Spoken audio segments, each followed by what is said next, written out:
to resume the session that we started this morning.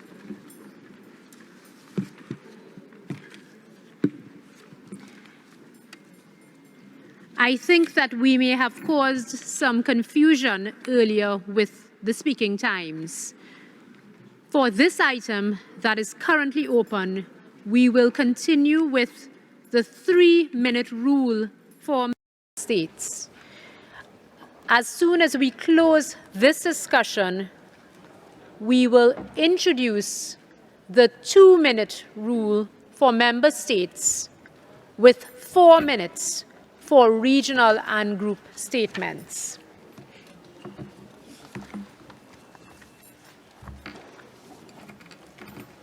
As the chair would have indicated this morning, we have over 50 countries to provide interventions on this matter. So I will kindly ask everyone to please ensure that your statement is comprehensive and succinct so that we keep within the time limit. I will now give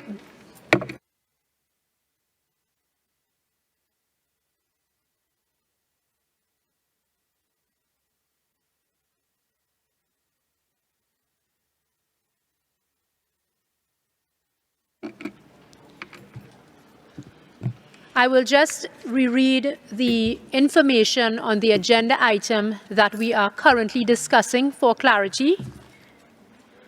We will now return to the following agenda item 14, review of and update on matters considered by the Executive Board under Pillar 1.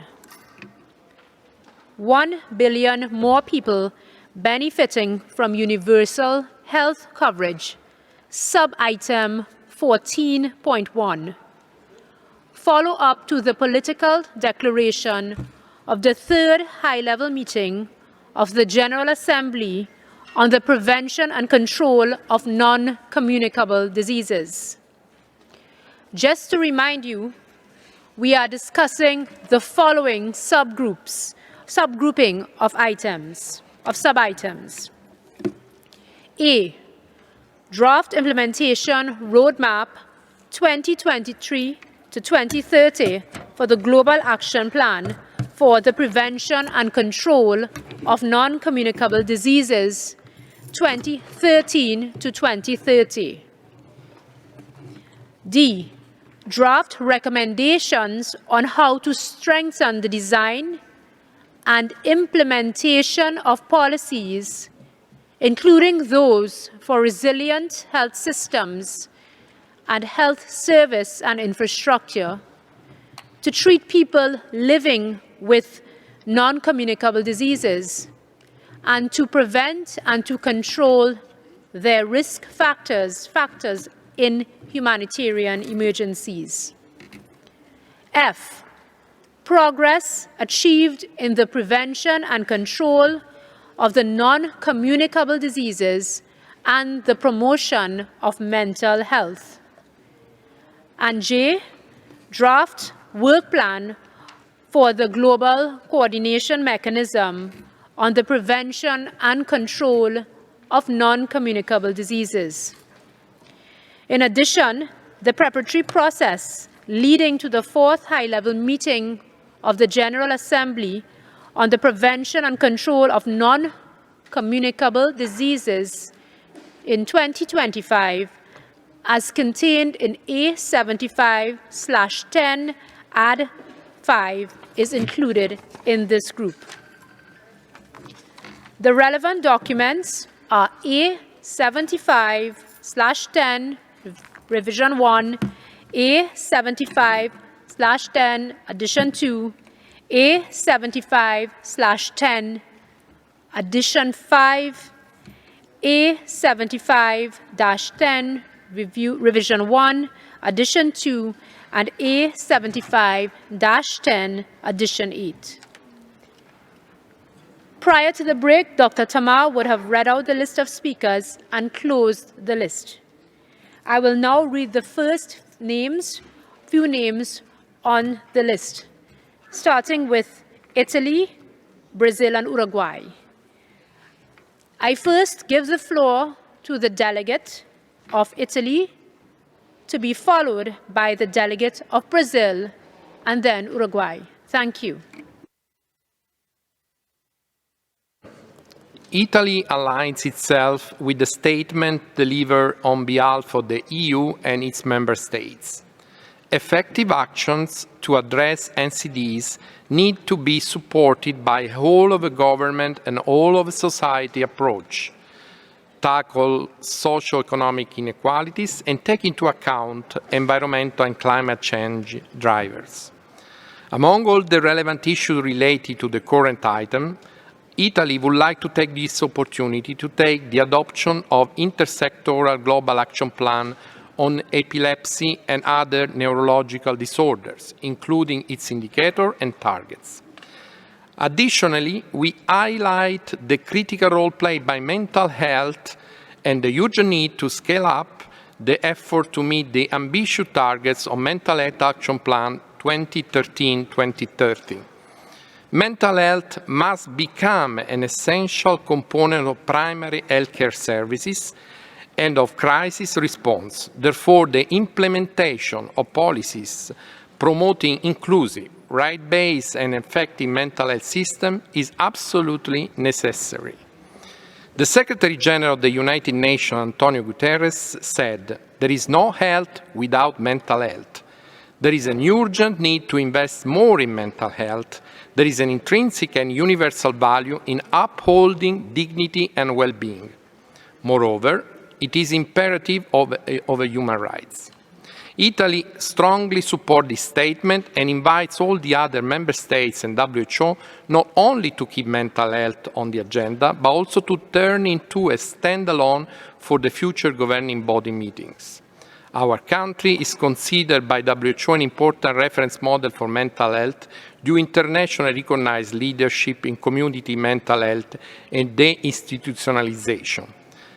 As announced earlier at the World Health Assembly by our Minister of Health, Honorable Roberto Speranza, Italy will host the 4th edition of the Global Ministerial Mental Health Summit that will take place in Rome on the 13th and the 14th of October 2022.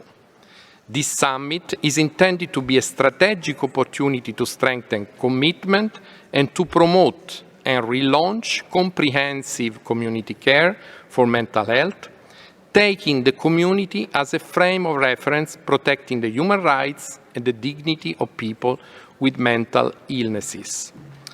Finally, in reference to oral health, we strongly hope that the targets identified in the action plan can be achieved by 2030 through a public health integrated strategy, interprofessional approach, equal access to care, and improvement of data. Thank you. Thank you, Italy. I now give the floor to Brazil, followed by Uruguay. Thank you, Madam Chair. Brazil supports the documents discussed under this first grouping, particularly the draft work plan for the global coordination mechanism on the prevention and control of NCDs, which is an important framework for the cooperation in this field. Brazil would like to reiterate its engagement on the discussion of prevention, detection, treatment, and control of non-communicable diseases, especially with regards to impacts of the pandemic on NCDs and preventive and continuous care. Epidemiological and demographic transitions occur at an accelerated pace, which has been outlining a new scenario for public health policies, particularly with consideration to chronic diseases and elderly population. The COVID-19 pandemic has reinforced the necessity to strengthen our national health system, making them resilient in health emergencies and ensuring continuity of care for the chronically ill. Our future work should focus on building strong, resilient, and agile health systems, with special attention to primary health care that enable us to timely prevent, diagnose, and treat NCDs, as well as to promote mental health.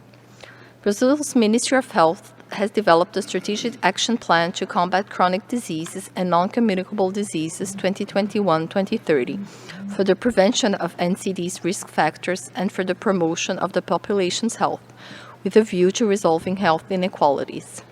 The plan was developed through a participative process in line with the 2030 Agenda and the Global Action Plan for the Prevention and Control of Non-Communicable Diseases 2013-2030. Our efforts must be multi-sectoral, as social, economic, and environmental determinants of health connect directly with NCDs and its risk factors. We must also consider the different stages of an individual life cycle, promoting children, adolescents, and young people's health, women and men's health, and the health of the elderly, with a view to the NCD's incidence in these populations. Moreover, we must envisage access to proper and healthy food as a key factor for the prevention and control of NCDs. In this sense, Brazil would like to renew its commitment to strengthening our national health system with a particular focus on primary health care. Thank you. Thank you, Brazil. I now give the floor to Uruguay, followed by the Islamic Republic of Iran. Gracias. Thank you, Madam Chair. Uruguay wishes to highlight the commitment of the World Health Organization as well as that of our regional office. We support all those policies in our country. We support the roadmap for the 2023-2030 and the roadmap for NCDs for the period and the draft recommendation to strengthen our response to diabetes and provide proper follow-up when it comes to non-communicable diseases. We'd like to appeal so that all efforts can be made so that information be provided more effectively to the officers and technicians who implement the measures aforementioned. And they also need to reach the politicians at the highest level possible. The interagency coordination at the UN level is carried out with the multi-fund center. We also need to promote the participation of civil society and as well as individuals that live with diseases, and also to promote accountability. Some specific measures. In Uruguay, over the last years, we've reduced mortality in the main non-communicable diseases. However, we will not reach the goals for 2030 just yet. Uruguay has made major strides when it comes to providing control situation and universal health coverage. Our people are provided with basic medicines, and attention is provided free of care in many contexts. We've also established specific response lines during the pandemic, since we paid a great deal of attention to what was being done with non-communicable diseases during this period. We focused on cerebrovascular diseases with mechanical thrombolytic measures, for example. We are also looking to improve our testing when it comes to identifying different cancers.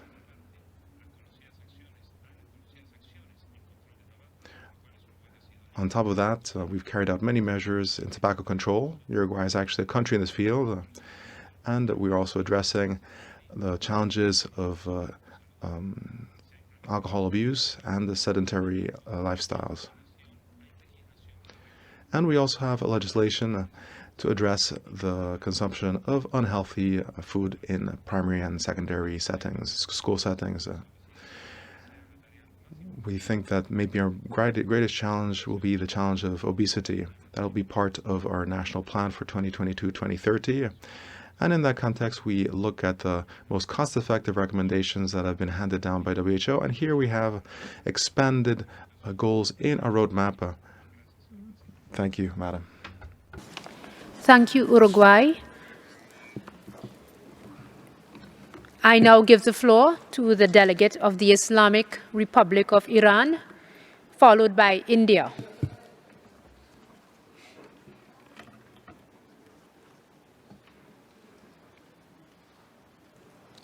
Hello. Thank you very much, Mrs. Chairman. Allow me to appreciate the WHO Secretariat for inclusion of this agenda item in the Provincial Program of 75, the World Health Assembly. According to Iran experience on PEN protocol named IRAPEN, there is needed access to the risk calculation syntax in PEN protocol before the release of Roadmap 2023-2030 makes it possible to update this service. The accuracy of the risk estimation increases and there will be a significant reduction in the cost of printing, publishing, and training of services providers. Also, I think musculoskeletal disorders should be inserted in NCD program as an important component and are of a major impact on DALI. Survey on risk factors and high-risk group surveillance can be recommended. In Iran, there are experience on fracture lesion services and related survey. Also, specific attention to musculoskeletal disorder, especially considering to aging of population, is highly recommended. Providing a guideline for the care of diabetes and hypertension during pandemic, as well as the design of telephone follow-up services in electronic health recorder for diabetes and hypertension to ask the same questions, are some of solutions in line with improvement care and treatment indicators. Vaccination for targeted high-risk group should be in main strategy. And finally, the Ministry of Health and Medical Education of the Islamic Republic of Iran has implemented key countrywide mental health program aligned with the aims of the Extended Mental Health Action Plan 2030-2030. Thank you very much. Thank you, Iran. To the delegate of the Islamic Republic of Iran. I now pass the floor to the delegate from India, followed by the delegate from Brunei Darussalam.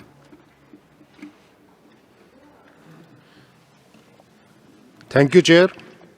India takes note of the report and believes that rising proportion of non-communicable diseases is a cause of concern and need a concentrated action across member states. India is focused towards strengthening primary care for prevention, screening, control and management of NCDs. In that direction, already 117,000 health and wellness centers providing an expanded range of services, including non-communicable diseases, with focus on preventive, promotive and curative aspects of health, have already been established. Eat Right India, Fit India movement have been initiated to promote healthy living. Chair, India has ongoing national program for oral health, prevention and control of cancer, diabetes, cardiovascular disease and stroke, elderly care, palliative care and mental health. Chair, there is a need to educate the public regarding brain health, including the risk factor, to integrate brain health and mental health, and to make sure that early diagnostics and intervention are available, particularly for stroke and other neurological emergencies. There is a need for intervention for children, including antenatal nutrition to prevent neural tube defects, prevention of traumatic brain injuries at birth, prevention of neuroinfections. There is a need to enhance research into better understanding of the risks and vulnerabilities towards neurological disorders. Interventions for mental health and well-being need to adopt a life course approach, perspective from the antenatal care, issues related to children, adolescent, young adults and elderly. Treatments must focus on the specific need of different populations based on gender settings and vulnerabilities. Preventive strategies are crucial to prevent suicide, substance use as well as behavioral addictions. Persons in need of mental health care require a holistic approach, and hence the need for integrating modern and indigenous system of medicine needs to be prioritized. We need to examine ways to reduce risk factors common to NCDs, timely treatment and acute interventions, prophylaxis, as well as rehabilitation. It is important to leverage digital technology for monitoring, capacity building and evaluation of program, including service delivery through telemedicine. Chair, global efforts to address the challenge of non-communicable diseases must be driven by strong and strategic leadership, cost-effective interventions, and multi-sectoral approach. Thank you. Thank you, India. I now give the floor to Brunei Darussalam, followed by Ecuador. Thank you, Chair. Bismillahirrahmanirrahim. Assalamualaikum warahmatullahi wabarakatuh. Chair, ladies and gentlemen, Brunei Darussalam would like to commend WHO for the preparations of the comprehensive report, as well as for WHO continuous commitment and extensive work at many different levels on the prevention and control of NCDs, including the promotions of mental health. NCDs remains the major cause of mortality in Brunei Darussalam.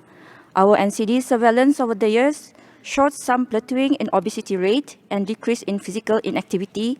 However, these are early days yet. I am pleased to inform that we have recently launched our second Brunei Multi-Sectoral Action Plan on Prevention and Control of NCDs 2021 to 2025, which include stronger governance mechanism and clear monitoring and evaluation framework. The establishment of a national multi-sectoral task force for health has created closer collaboration amongst various stakeholders in the promotions of tobacco control, physical activity, and healthy food environments. The COVID-19 pandemic has provided us an opportunity to leverage on the use of digital technology. Our BruHealth application, which was initially used for COVID-19 purposes and now extended to health educations and promotions and NCD health management, including monitoring several key NCDs and risk factors, as well as facilitate in NCD-related research. In intensifying efforts for mental health preparedness for and respond to the future pandemics, mental health promotion activities are carried out regularly in the community, in workplaces, as well as mental health outreach programs for children and adolescents. Brunei Darussalam is currently in the midst of developing and finalizing the first mental health action plan for Brunei, in line with the WHO updated Comprehensive Mental Health Action Plan 2013 to 2030. Finally, Brunei Darussalam would like to reiterate our gratitude to WHO for the continuous support extended to us. We remain fully committed to working towards achieving the NCD voluntary global targets. We take note and support the various recommendations that have been put forth in the Roadmap 2023 to 2030, the diabetes responses and prevention and management of obesity. Thank you, Chair. Thank you, Brunei Darussalam. I now give the floor to the delegate from Ecuador.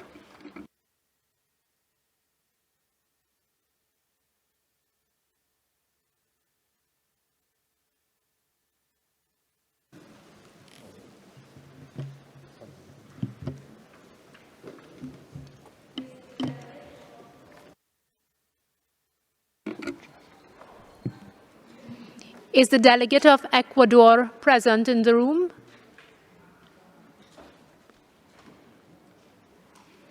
Okay.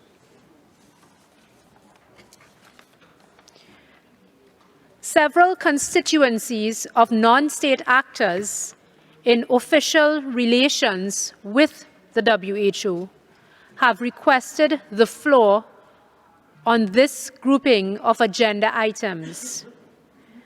I will give them the floor alternating from time to time with member states. According to the privileges conferred by relationship with WHO, I have the pleasure to give the floor to the constituency of non-state actors, starting with the Royal Commonwealth Society for the Blind, Sight Savers. You may take the floor. Thank you. Thank you, Madam Chair. This constituency statement is supported by the following NSAs: the Royal Commonwealth Society for the Blind, Sight Savers, Christian Blind Mission, CBM, Handicap International Federation, Humanity and Inclusion, the International Federation on Aging, and the Task Force for Global Health. There is a strong interplay between NCDs, disability, and older age.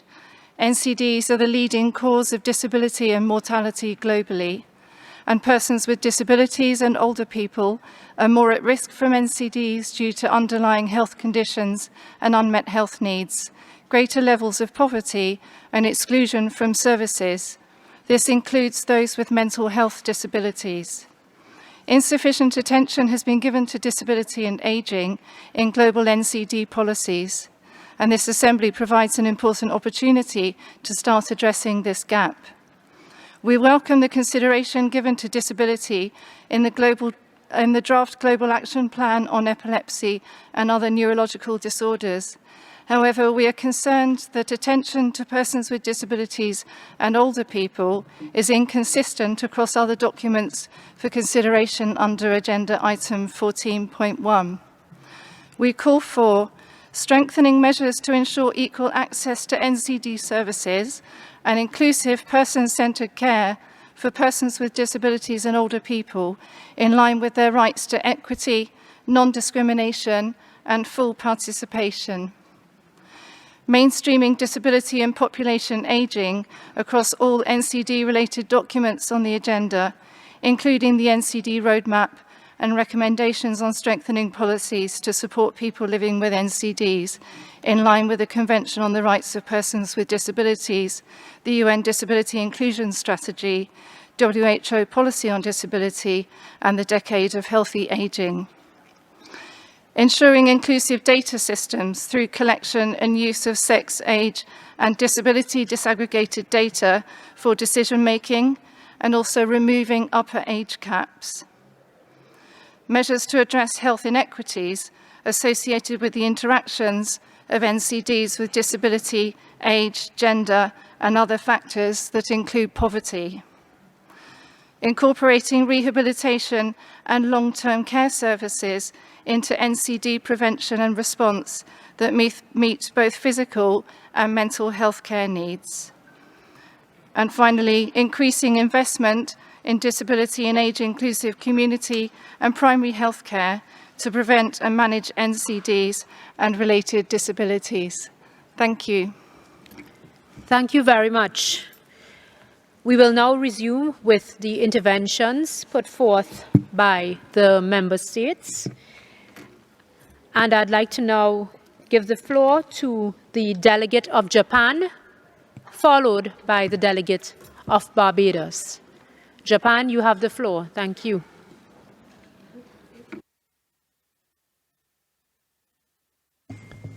Thank you, Chair. Japan welcomes the draft recommendation for the prevention and management of non-communicable diseases in humanitarian emergencies. Our country is prone to natural disaster and deeply sympathizes with the importance of disaster-resilient healthcare services and their infrastructures. As NCDs require ongoing management, it is of utmost importance that health services receive sufficient support to remain operational. To respond quickly to disaster, we have established disaster medical assistant team consisting of doctor, nurse, and other medical professionals.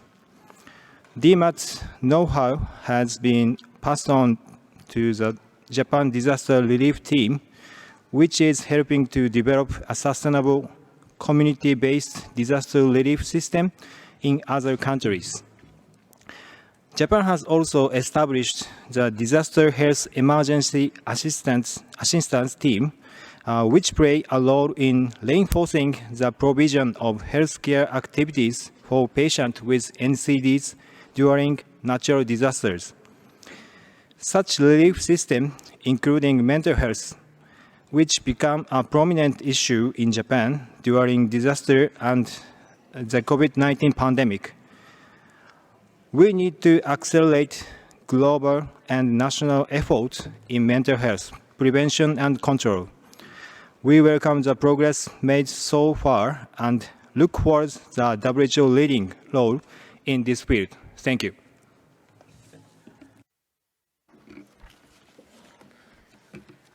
Thank you, Japan. I now pass the floor to the delegate of Barbados, followed by Vietnam.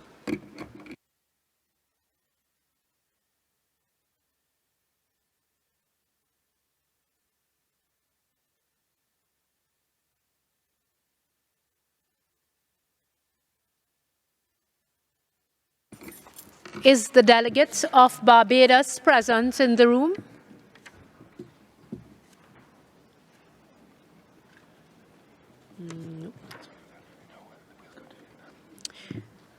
We will continue with the representative of Vietnam, followed by the delegate of Lebanon. The delegate of Vietnam, you may take the floor. Thank you.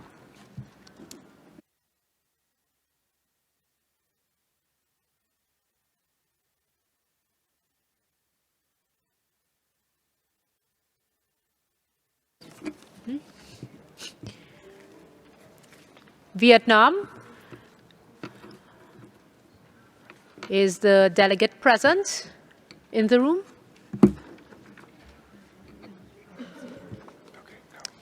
We will continue with the intervention from the delegate from Lebanon,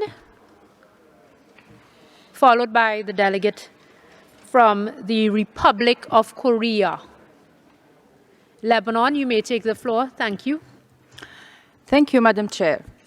We commend the consolidated report by the Director General incorporated in document A75/10, including the recommendations on how to strengthen the design and implementation of NCD policies to build resilient health systems in context of emergencies. We also would like to support and thank the Secretariat for the implementation roadmap for the NCD gap presented in document EB154, especially those related to accelerating the national response based on contextual challenges. Madam Chair, NCD continue to be a major threat on health and well-being, not just in Lebanon, but all over the world. During the COVID-19 pandemic and the concurrent economic crisis in Lebanon, a disruption of essential services was noted, especially for NCDs. Also, the explosion of Port of Beirut in August 2020 came to exacerbate the already imposed mental health problem due to COVID-19 pandemic. We therefore support intensifying efforts on NCDs, including mental health, while respecting countries' contexts and abilities and ensuring sustainable financing for population-level interventions, especially for countries in emergencies and crises. The economic crisis we are passing through suggests that the NCD burden will continue to intensify, with potential increase in severe cases and possibly more deaths in view of the continuous drug shortage and difficulty in access to care. Moreover, the fuel shortage is presenting a serious threat to storage conditions of certain drugs, especially those for cancer and other equally serious diseases. We therefore stress on the importance of ensuring the availability of adequate and sustainable technical and logistic support.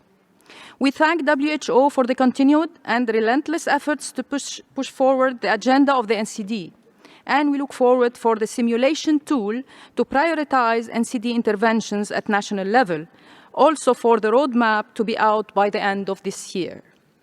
Madam Chair, finally, we in Lebanon always believed that the times of crisis present a suitable opportunity to build a stronger and more resilient health system. And it is in this crucial time that WHO support is most needed. Thank you. Thank you, Lebanon. I will now pass the floor to the delegate from the Republic of Korea, followed by the delegate from the United Kingdom. Thank you, Madam Chair. It is concerning that the COVID-19 pandemic is slowing down progress in the prevention and control of NCDs. Health indicators on chronic diseases have also deteriorated in the Republic of Korea since the pandemic, as demonstrated by increased prevalence of hypertension and diabetes. The pandemic has also taught us that we are in need of a comprehensive approach that covers physical and mental health conditions, along with communicable diseases and non-communicable diseases. To enable such a comprehensive approach towards recovery and building back better from the pandemic, Korea looks forward to support for each member state during the implementation of work plans, including draft implementation roadmap 2023 to 2030. Furthermore, we would like to highlight the importance of health in all policies approach. If we are to eventually prevent and control non-communicable diseases, we need stronger multi-sectoral approaches, and such approaches should, for example, encompass socio-economic support that consider social determinants of health, Korea hopes that best practices for multi-sectoral cooperation on NCD prevention and control can be increasingly shared. Thank you. Thank you to the delegate from the Republic of Korea. I now give the floor to the delegate from the United Kingdom, followed by the delegate from Tanzania. Thank you, Madam President. The UK recognises the importance and timely release of the recommendations to strengthen the provision of essential services for people living with NCDs in humanitarian settings.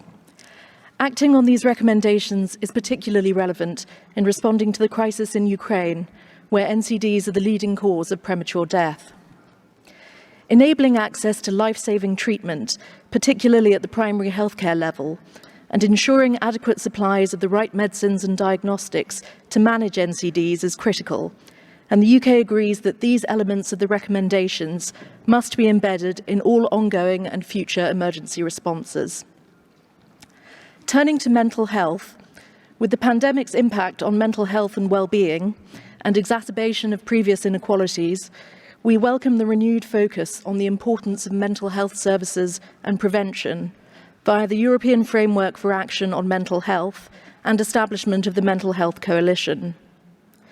The UK also wishes to highlight its support for the integration of mental health and well-being in the Global Action Plan for the Prevention and Control of NCDs, and in particular its emphasis on community-based approaches. Mental health is a crucial global health issue, and we are pleased to be contributing funding to initiatives such as the Succeed Africa International Research Initiative, which will generate much-needed evidence on what works in community-based approaches to supporting people with severe mental illness. Thank you, Madam President. Thank you, Delegate of the United Kingdom of Great Britain and Northern Ireland. I now pass the floor to the Delegate of Tanzania, followed by the Delegate of Fiji. Thank you, Chairperson. Tanzania full support the adoption of the implementation roadmap 2030 for the Global Action Plan for the Prevention of NCD. And as it has been well stipulated by other countries, Tanzania is also seeing an increasing trend of non-communicable diseases. For the past 10 years, we've seen an increase of 3- to 4-fold in terms of diabetic mellitus, hypertension, but also cancer. Chairperson, in responding to the growing burden of NCD, Tanzania has developed the National Multi-Sectoral Prevention and Control Strategic Plan, which also includes mental health, the National Tobacco Control Strategy, the Physical Activities Guideline, and the Food-Based Dietary Guideline. Chairperson, in terms of strengthening leadership and governance, Tanzania has started the Parliamentary NCD Committee, which oversees all implementation, all prevention and control implementation in the country. But also, we have established the multi-sectoral NCD coordination framework under the Prime Minister's office. Chairperson, in terms of strengthening the national monitoring and surveillance system, Tanzania has started establishment of the risk factor and reliable timely data at the country level. This includes data registries in NCDs. Chairperson, the country has also developed a national NCD research agenda as an investment into implementation of research to advance prevention and control of NCDs. Chairperson, in terms of reaching and increasing accessibility in the detection, treatment, and management of NCDs, over the past 6 years, Tanzania has put up primary healthcare infrastructure, and we have managed to build about more than 1,600 facilities to increase accessibility of these services. Chairperson, while acknowledging the importance of reviewing our country's strategies to engage and align with various stakeholders for accelerating implementation of voluntary targets, we recommend that member states to be given technical assistance in doing the same. I thank you, Chairperson. Thank you, Tanzania. I now give the floor to the delegate from Fiji, followed by the delegate from Ethiopia. Thank you, Madam Chair. Fiji wishes to thank the Director General for his leadership and commend the Secretariat for the comprehensive recommendations and reports on NCDs, mental health, and the Tobacco Convention, and looks forward to its adoption. We welcome with appreciation the guidance provided for the NCD gap. We wish to also underscore that the challenges related to NCDs and mental health require urgent action, sustained awareness, financing and mobilization of a wide range of stakeholders, facilitated by global coordination mechanism towards our resolve.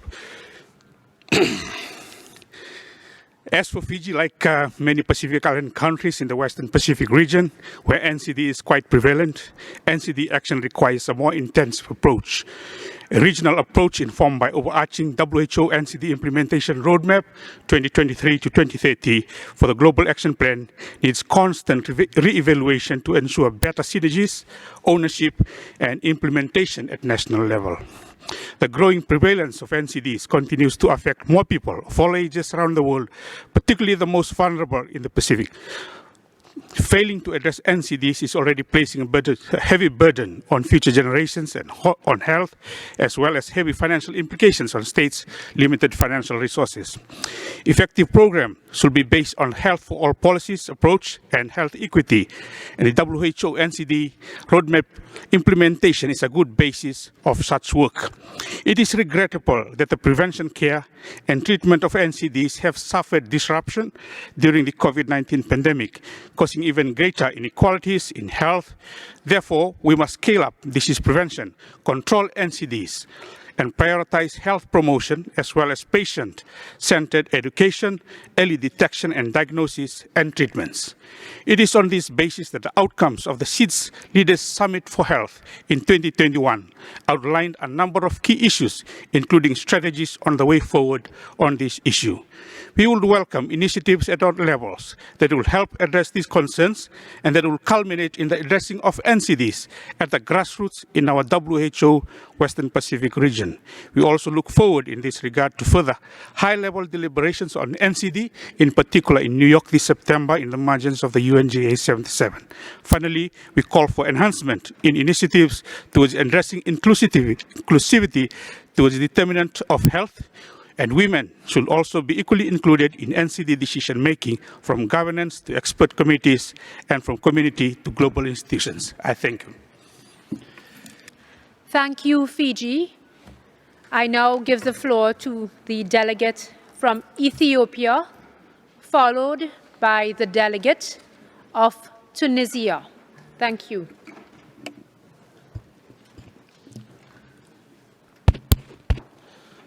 Thank you, Madam Chairperson. Ethiopia recognizes non-communicable disease as a major challenge on public health development as well as economics.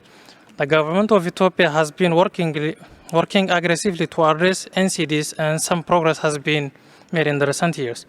We appreciate the Secretariat in engaging all member states in the development of the implementation roadmap of 2023 and 2030 on the WHO Global NCD Action Plan.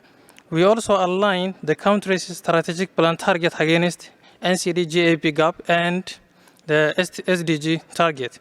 Taking note of the importance of the roadmap, we adopt and commit for the implementation of WHO Global NCD Action Plan, which is meant for 2013-2030.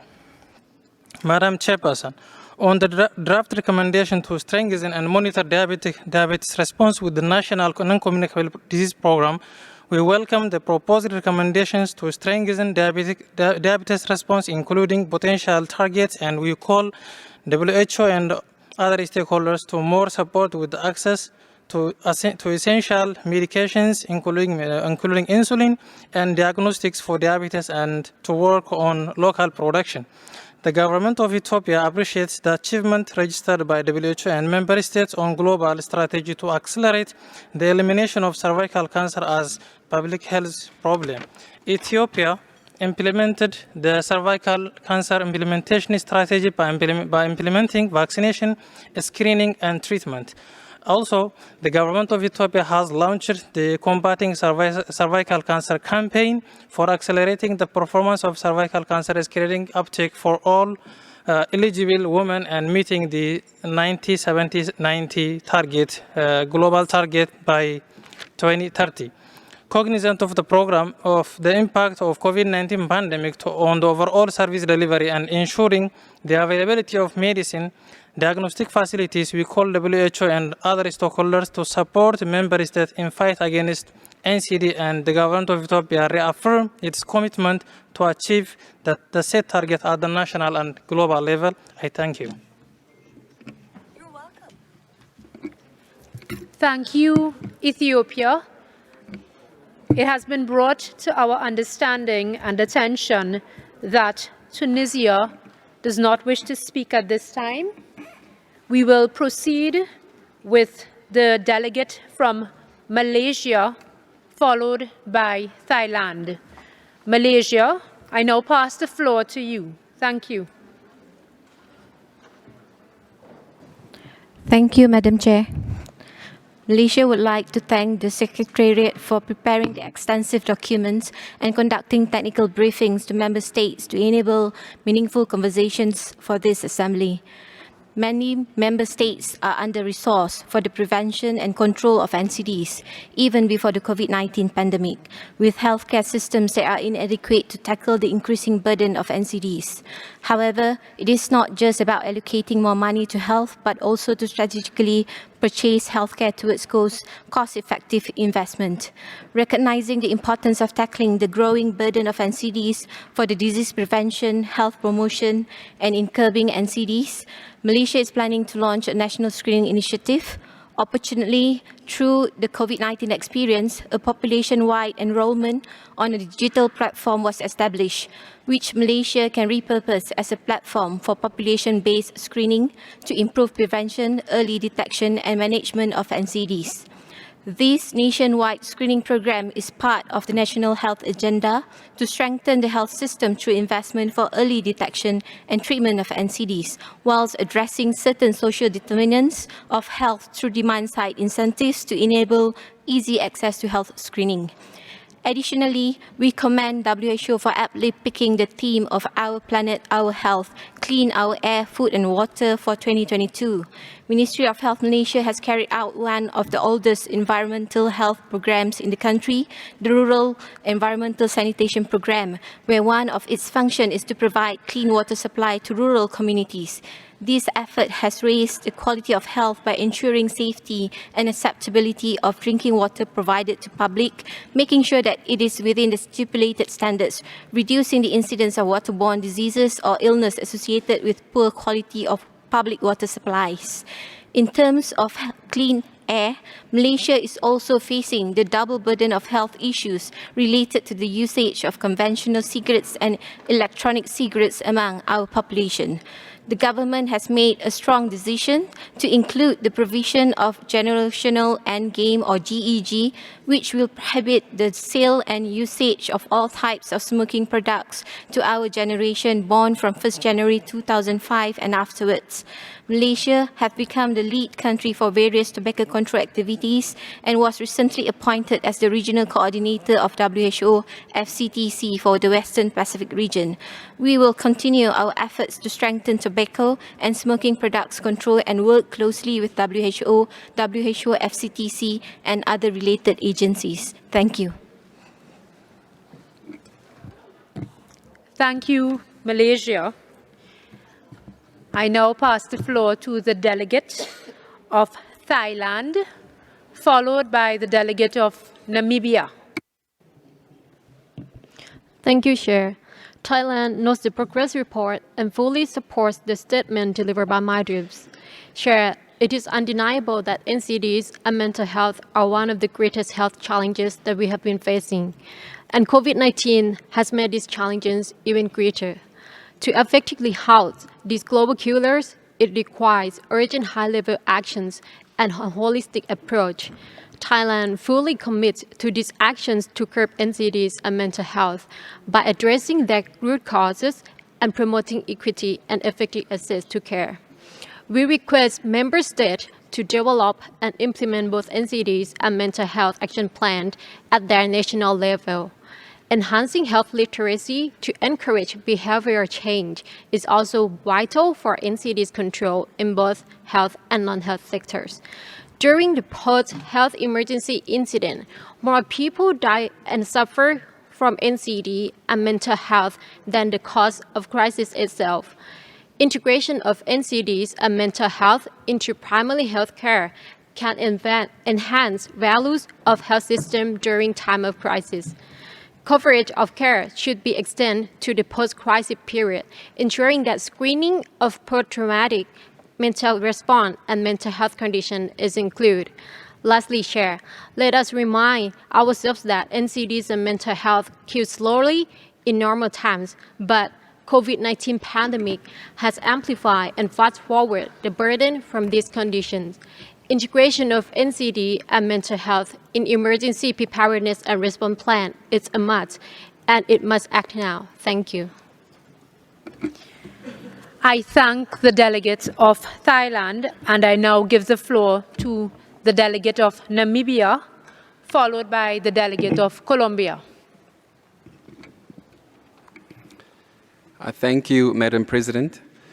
Namibia aligns with the statement delivered by Mauritius on behalf of the African region. Namibia commends Secretariat for thorough reports. We are committed to preventing and controlling NCDs as we are witnessing a growing burden that accounts for 41% of deaths in the country. Namibia has been implementing an overarching national multi-sectoral NCD strategic plan since 2017 and has been striving to address risk factors through multi-sectoral action and strengthening the health system to improve access to and quality of NCD services. We wish to highlight key achievements in this regard. Namibia has been implementing the WHO package of essential non-communicable diseases interventions at primary healthcare facilities and community levels for early detection and clinical management. Cervical cancer is the second most frequent cancer among women in Namibia. Visual inspection with acetic acid with cryotherapy has been rolled out since 2018, and currently planning is underway to introduce HPV DNA testing and HPV vaccination. Namibia has participated in the recent validation and launch of the 5-year strategic plan for NCDs by the African Union, which was held in Ethiopia earlier this year. In 2021, we finalized the mental health bill, which will be enacted soon. Moreover, Namibia has trained frontline health workers on mental health resilience to help them develop coping strategies and process their emotions. The training is supported by African Union through Project Hope Namibia. Chairperson, in closing, Namibia reassures the Assembly of her commitment to the adoption and implementation of these global strategies and action plans for the prevention and control of NCDs through the universal health coverage approach to achieve the SDGs. I thank you. Thank you, Namibia. I now give the floor to the delegate of Colombia, followed by the delegate of Sri Lanka. Gracias. Gracias, señora. Many thanks, Madam. At the outset, I'd like to refer myself to the roadmap for the Global Action Plan for the Prevention and Control of Non-Communicable Diseases 2013-2030, which Colombia supports, bearing in mind how relevant and pertinent it is for member states, especially when it comes to its health policies. We believe that the WHO support needs to address itself to the technical adaptation of this plan to national contexts, and we need to promote public policies that address with the management of NCDs. In line with what's mentioned in the report, Colombia's relationship with NCDs has been severely affected by the COVID-19 pandemic. This means that we have an increased necessity to prevent these diseases, to make sure we achieve the goals regarding reduced premature mortality in my country. How we focus NCDs when it comes to promoting health, methods, conditions, and lifestyles, and so forth. All these variables are extremely important in my country, and therefore we need a sustainable, high-level commitment guaranteeing international close cooperation, promoting cross-cutting work from different sectors, and understanding that prevention is not only the responsibility of the health sector, and we need to continue to make strides in this area and make sure that individuals, families, and communities are at the heart of it all. We need to continue to work in accordance with what's set up in the Global Action Plan for 2013-2030 and the roadmap. Madam Chair, with respect to letter J, I thank the Director for the Global Coordination Mechanism on the Prevention and Control of Non-Communicable Diseases. With respect to this project and its work plan, I would like to emphasize the importance and relevance of the recommendations and measures brought forward, a focus on clear goals and practices that are measurable in their results.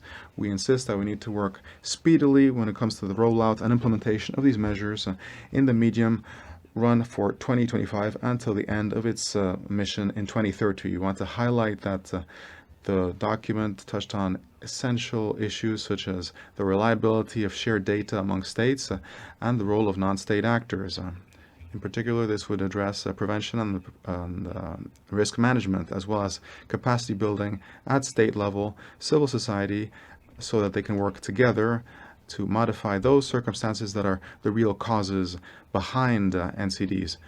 Last but not least, Madam Chair, I'd like to address the issue on progress is achieved in the prevention of non-communicable diseases and mental health.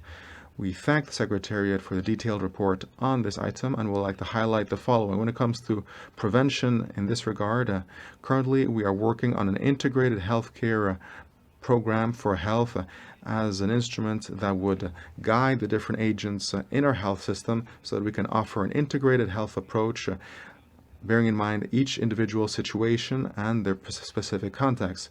This integrated approach would bear in mind public policy decisions, collective interventions, as well as individual ones. These would be used depending on how useful it would be, especially when it comes to early warnings and also in the context of education for health. When it comes to promoting mental health, the pandemic, in accordance with our public policy situation, had to be included in relation to the use of other reagents such as psychoactive substances and how this might affect health, and specifically mental health. The problems of mental health. Gracias, señora Presidenta. Thank you, Madam Chair. Thank you very much. We will now move to the delegate of Sri Lanka. Sri Lanka, you have the floor. Thank you. Thank you, Madam President.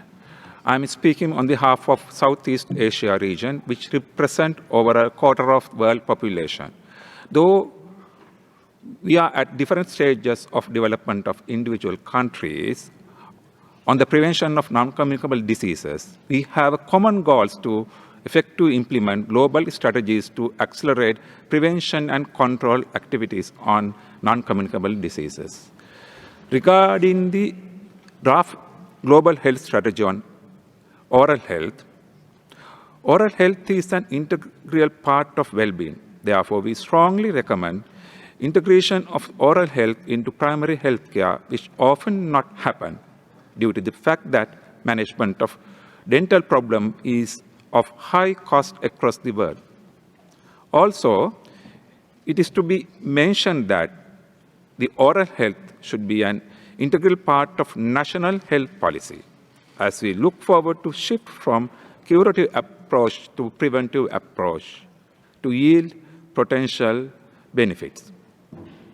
It is important not only to have a global strategy, but a plan of action which inbuilt mention of to monitor the progress in achieving set targets when implementing the action plan on oral health. Regarding reducing the harmful effect of alcohol, our region is concerned it is even after a decade since adoption of WHO global strategy, significant progress could not be yielded. Therefore, we need to focus on attainment of progress at the goal of a comprehensive, effective, and sustainable alcohol policy that can only be attained by enduring the active and committed involvement of all relevant stakeholders. Alcohol control strategies need a high degree of public awareness and support in order to be implemented successfully. We need to have a clear formulation and effective implementation of rational, integrated, and comprehensive alcohol control policy. We strongly encourage an effective monitoring mechanism with regular reviews of national action plans at the regional level and evaluation at the global level in order to implement actions to achieve set targets. In addition, we are pleased to mention that at any of the official meetings of Southeast Asia, we have not served alcohol being a role model for consecutive years since 2010. Thank you. Thank you, Sri Lanka. We will now give the floor to another one of the NSAs, or non-state actors, in accordance to the privileges conferred by relationship with WHO.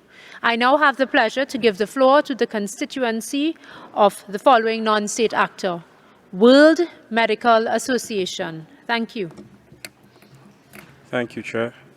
The World Medical Association, International Council of Nurses, International Pharmaceutical Federation, International Pharmaceutical Students Federation, World Federation of Physical Therapy, World Dental Federation, International Federation of Biomedical Laboratory Science, International Federation of Surgical Colleges, International League of Dermatological Societies would like to put this constituent statement related to the draft implementation of the roadmap 2023 to 2030 for prevention of non-communicable disease.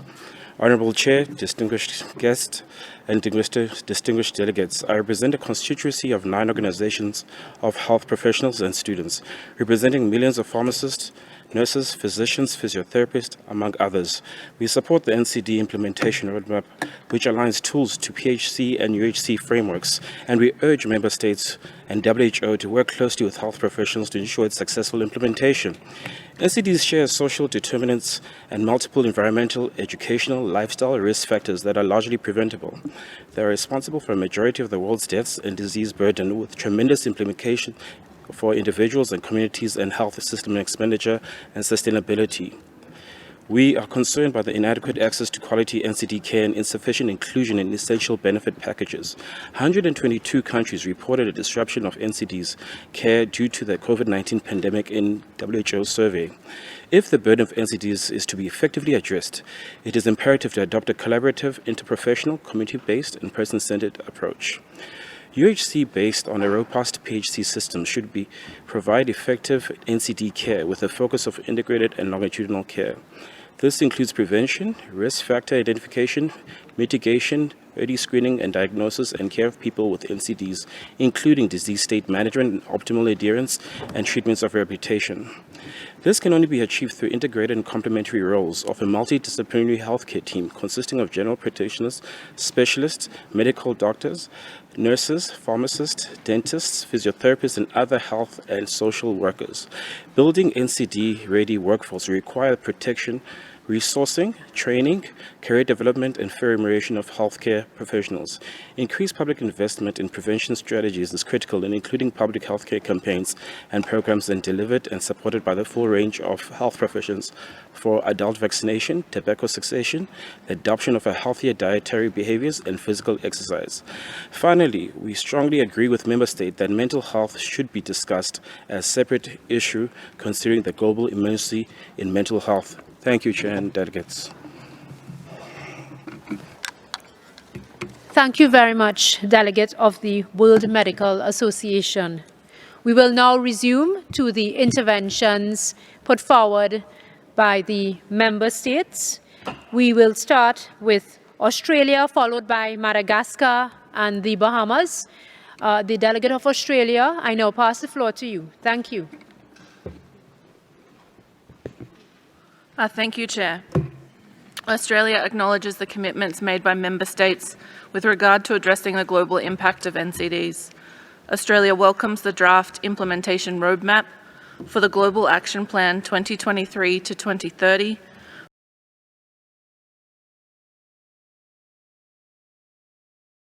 for the prevention and control of non-communicable diseases, and commends the inclusion of a systems approach to tackle the complex issue of NCDs. There is strong alignment between the roadmap and Australia's strategic policy direction.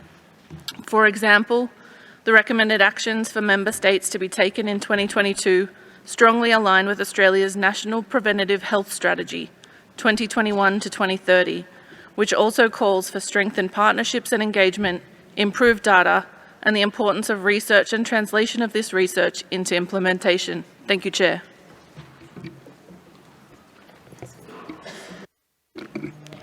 Thank you very much, Australia. I now pass the floor to the delegate of Madagascar, followed by the delegate of the Bahamas. Merci, Madame. Thank you, Madam Chair. Distinguished delegates, Madagascar is honored to take the floor under Agenda Item 14.1 on the follow-up to the political declaration of the third high-level meeting of the General Assembly on the prevention and control of NCDs. We endorse the statement made by Mauritius on behalf of the African region. NCDs are at the origin of 43% of all deaths in our country.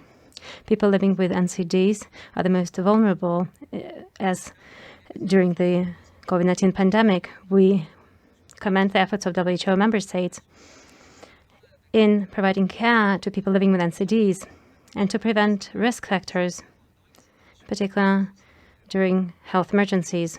We are currently strengthening data collection on NCDs.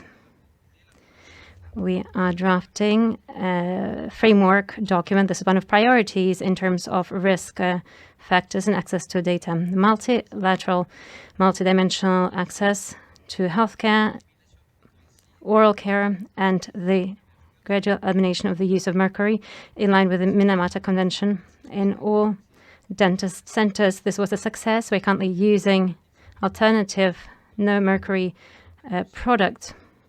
The adoption of regulations on iodine and fluoride-related substances, deficient substances is being conducted. Generally speaking, the fight against NCDs, such as the elimination of cervical cancer, promotion of mental health care, are some of our priorities. This requires support by partners in order to implement the strategies adopted. We are requesting the support of WHO and other partners in the periodic implementation of the survey. The last one was implemented in 2005. This allows us to evaluate and update the epidemiological situation of NCDs. I thank you. Thank you, Madagascar. I now pass the floor to the delegate of the Bahamas, followed by Sudan. Thank you, Bahamas. Madam Chair, the Bahamas welcomes the invitation to join WHO in recommitting to reducing the burden of NCDs as is set out in the 2013-2030 Global Plan. Implementation of our national NCD strategic plan was stalled due to the twin assaults of Hurricane Dorian and the COVID-19 pandemic. Nonetheless, we are fully vested in repurposing this plan with vigor and accelerated timelines. Madam Chair, the requirements for care and health services for people living with NCDs are continuous. They do not go away, abate, or wane during times of emergencies. There is full recognition that risk factors for NCDs are magnified in emergencies, and that strengthened emergency plans integrating primary care is key to closing this gap. The draft global coordination mechanism touches on the past challenges, forecasts and addresses the future ones, as well as highlights more clearly defined objectives with practical and measurable milestones. The Bahamas appreciates the distilling of the consultation into 5 priority areas.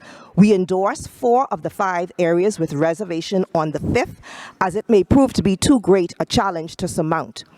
Though we are not afraid of boxing above our weight, the reality is that the budgets of many other actors far exceed the national budget of my country. But here, Madam Speaker, we must leverage the power of our numbers.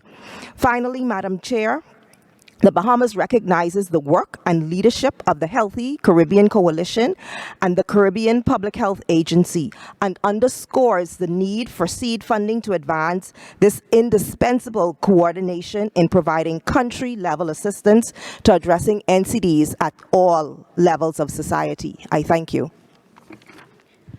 Thank you, delegates of the Bahamas. I now give the floor to the delegate of Sudan, followed by the delegate from Kuwait. Honorable Chair, distinguished delegates, Excellencies, Sudan acknowledges the role played by WHO in promoting mental health and welcomes the progress report on the prevention and control of non-communicable disease and the promotion of mental health. The COVID-19 pandemic has highlighted the importance of mental health and the maintenance of its services for maintaining the well-being and health of people. Sudan is currently in the midst of various political and economic crises. This multifaceted crisis has led to the deterioration of mental health of population and increased the prevalence of many mental and psychological disorders such as violence, drug abuse, and suicide. The country has several challenges facing the promotion of mental health. Sudan suffers from uneven distribution of health services, in which 75% of the health services are centralized in Khartoum state, the capital of Sudan, leaving the rest of the country's scarcity of these essential services. This issue is even exaggerated with the deficiency of human resources specialized on mental health. Since 2010, trials to integrate mental health into primary health care did not reach the ultimate goal due to several health system barriers and budgetary crises.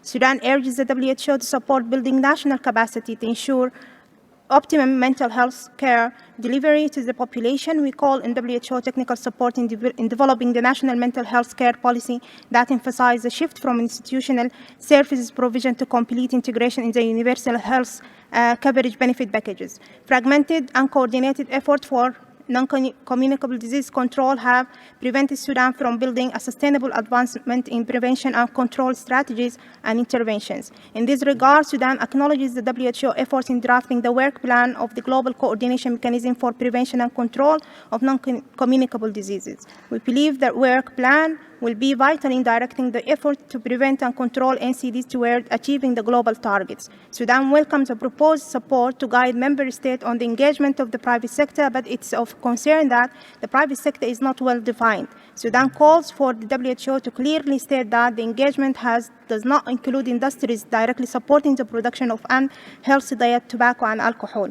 Identification of national and international non-state actors with interest in NCD prevention and control, particularly those with considerable investment in population health, is fundamental to facilitate coordination, partnership, and pooling of efforts. Hereby, Sudan calls for WHO to lead the development of platforms and databases for sharing of information on roles, locations, and intervention implemented by different state and non-state actors. The commitment and leadership role of state members is a cornerstone of a successful coordination mechanism for NCD prevention and control.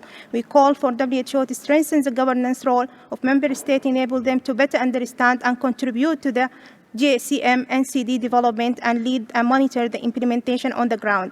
Moreover, we would like to stress the importance of adopting operational indicators at the country level for monitoring and evaluation of the global coordination mechanism impact. Sudan welcomes and commends the WHO for their work in producing recommendations on how to strengthen and design implementation of policies, including those for resilient health system and health service and infrastructure, to treat people living with NCDs and to prevent and control their risk factors in humanitarian emergencies. Sudan stresses the importance of the provision of essential health services during humanitarian emergencies by investing in and building a multi-sectorial hazard system that functions during such pandemics. Sudan was one of the many countries that were heavily affected by the pandemic, and this has negatively affected the delivery of NCD services. Chemotherapy, radiation therapy, and renal dialysis were almost halted during the first wave of pandemic, while the services at 8 health centers were the least affected. However, during the second wave of the pandemic, our country was able to create more resilient approaches for sustaining NCD service by integrating innovative telemedicine technologies. Sudan relies the significance of coordinated national and international partnership in controlling. Sudan, I think your time has come to an end. I have one point of clarification to make. As we proceed, Kuwait will now take the floor, followed by Burkina Faso. I just need to clarify that Lebanon provided their intervention earlier on. So I now hand the floor over to Kuwait, followed by Burkina Faso. Okay, don't stop it, don't stop it. Thank you, Madam Chair. The State of Kuwait thanks the World Health Organization for the efforts made in combating and addressing non-communicable chronic diseases. The burden of NCDs is directly impacting countless communities and families around the world. The full benefit of available tools and technologies were not being realized. Many populations were left behind, and structural, systemic, and financial barriers to accelerating progress persist. For this reason, Kuwait supports and commits to the Global Action Plan on Non-Communicable Diseases. In this regard, we would like to highlight that in Kuwait, attention has been placed to address NCDs at all levels, especially in primary healthcare, providing access to all segments of society that aims to early identification of risk factors and treat chronic diseases. Services such as smoking cessation, obesity, and mental health services were integrated in primary healthcare clinics. Healthcare workers were trained on early disease detection and management according to the latest evidence-based practices. Health education methods were promoted to patients to enable self-care and disease control. In addition, trained psychiatrists and psychologists are readily accessible for all members of the community. The Ministry of Health is continuously working on strengthening the primary care services preparedness to assure continuous and uninterrupted health services. Therefore, we would like to bring up the importance of building the capacities and tools to manage NCDs during the times of crises and pandemics. Telemedicine serves as an example for a tool widely used to provide continuous medical services delivery during COVID-19 pandemic. Finally, we would like to recommend promoting the concept of early disease detection and screening among asymptomatic and pre-symptomatic individuals, and place more emphasis on health promotion and healthy living that will improve the quality of life of countless families and reduce the healthcare-associated financial burden in numerous countries. Thank you. Thank you, Kuwait. I now hand over the floor to the delegate of Burkina Faso, followed by Mozambique. Thank you. Madame la Présidente. Madam Chair, distinguished delegates, ladies and gentlemen. NCDs, especially cardiovascular diseases, cancers, diabetes, respiratory diseases that are chronic mental diseases, as well as traumas, are the major causes of premature death, and especially in cases of low-income countries.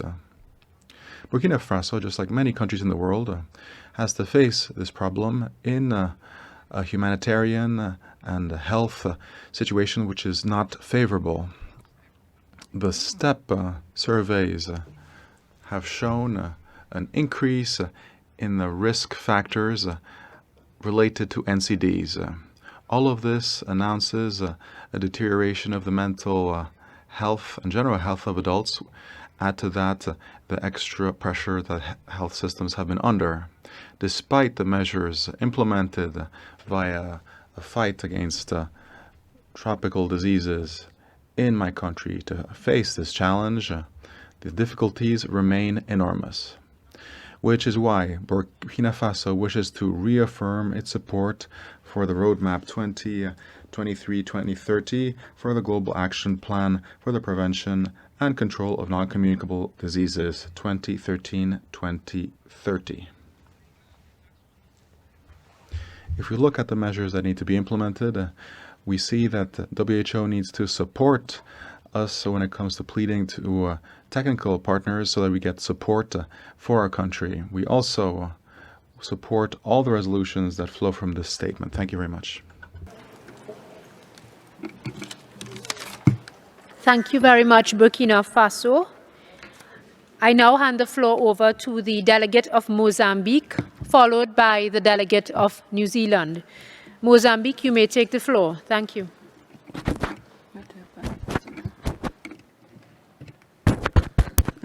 Thank you. It's okay. Thank you, Madam Chair. Mozambique is aligned with the statement delivered by distinguished delegate of Mauritius on behalf of the 47 member states of African region. Mozambique would like to highlight the importance of integrated and holistic approach for communicable and non-communicable disease for better health for all, particularly for low-resourced countries. In Mozambique, non-communicable diseases are increasing and becoming an important cause of disability and death, particularly among young adults. By addressing the issue of non-communicable disease, we could be simultaneously saving more than 2 million people living with HIV and AIDS and other 1,000 living with tuberculosis, since these two diseases impose high risk for heart, mental health, metabolic, neurologic, cancer, and other degenerative diseases. Furthermore, health workers are also vulnerable to mental disorder and cardiovascular disease due to being exposed or working in conflict zones, stress, poor working condition, and over workload. In Mozambique, mental health is among the health priorities. We are delivering integrated mental health at primary health care.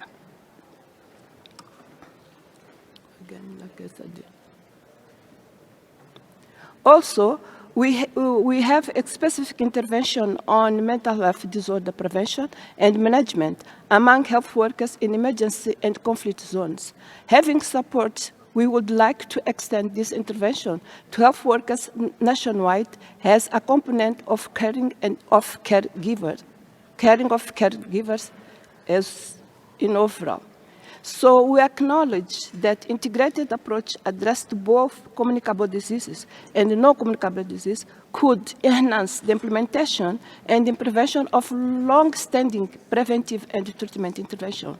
Also, the holistic approach will contribute for health system strengthening and community involvement for better delivery of routine and emergency events. Thank you, Madam Chair. Thank you, Mozambique. I now give the floor to the delegate of New Zealand, followed by the delegate of China. New Zealand, you may take the floor, please. Thank you. Tēnā koutou katoa, and thank you, Madam Chair. Aotearoa New Zealand wishes to acknowledge the WHO for its commitment to the prevention and control of non-communicable diseases, including throughout the COVID-19 pandemic. The pandemic's impacts on this area of work remains a serious concern, particularly considering the significant health risks NCDs pose as a comorbidity to COVID-19 and the inequities COVID-19 has exposed on global, regional and national levels. Like many other member states, New Zealand faces the challenge of addressing a decrease in cervical screening coverage during the pandemic. This is also compounding long-standing inequities in cervical cancer screening for Indigenous, Māori and Pacific women. In response, the government has provided additional funding to increase screening over the next year, including to ensure free access to screening where cost is a potential barrier. And as our national program shifts to be HPV-based, we are including self-testing as an option in the HPV-based screening program, as research with Māori women has shown this is highly acceptable and helps to overcome the embarrassment that is a barrier for some women accessing cervical screening currently. Chair, the promotion of mental health well-being has also been a priority for New Zealand throughout the COVID-19 pandemic and remains so. We have a significant work program underway to strengthen mental health in New Zealanders. In 2021, New Zealand released the first whole-of-government strategy and action plan to improve mental health, Kia Manawa Nui Aotearoa long-term pathway to mental well-being. This strategy reinforces the need to build the social, cultural, environmental and economic foundations of mental well-being. It needs to be a whole-of-society effort. At the forefront of Kia Manawa Nui is a focus on ensuring the systems work for Māori to achieve equitable mental health outcomes. In 2018, New Zealand recognised the gap in support for people with mild and moderate mental health and addiction needs. In response, we are rolling out an integrated primary mental health and addiction services with general practices across the country, ensuring targeted community-based services for our Māori, Pacific and Rainbow youth.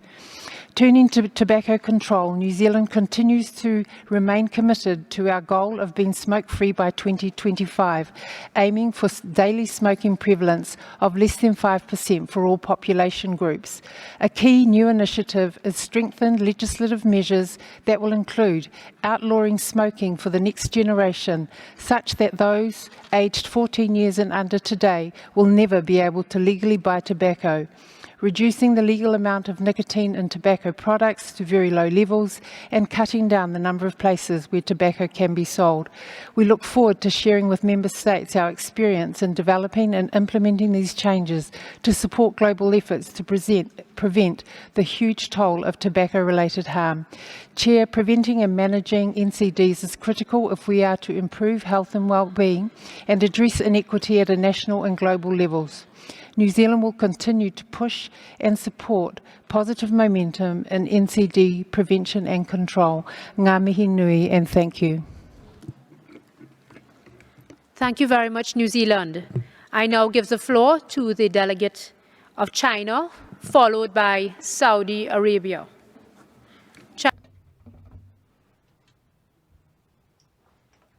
Thank you, Madam President. The Chinese delegation thank the Secretariat for preparing the document under the agenda and propose two comments. First, regarding the NCD, we think the operable 2023 to 2030 implementation roadmap is of great significance in guiding all member states in speeding up the prevention and control of NCD, as well as promoting GAP and UN 2030 SDG. We support the Secretariat in further guiding all countries, maintaining continuity of the prevention and control of chronic diseases under pandemic, and supporting the global coordination mechanism further play positive role in the key areas. Second, regarding the mental health, we think highlighting this issue is very important, especially under the context of the COVID-19 pandemic. We hope the WHO will pay great attention to this issue, especially the social psychological issue, especially among the children, adolescents, and the aged people, and develop more practical and effective prevention toolkits. Thank you, Madam President. Thank you, China. I now pass the floor to the delegate of Saudi Arabia. Saudi Arabia, you may please take the floor. Thank you.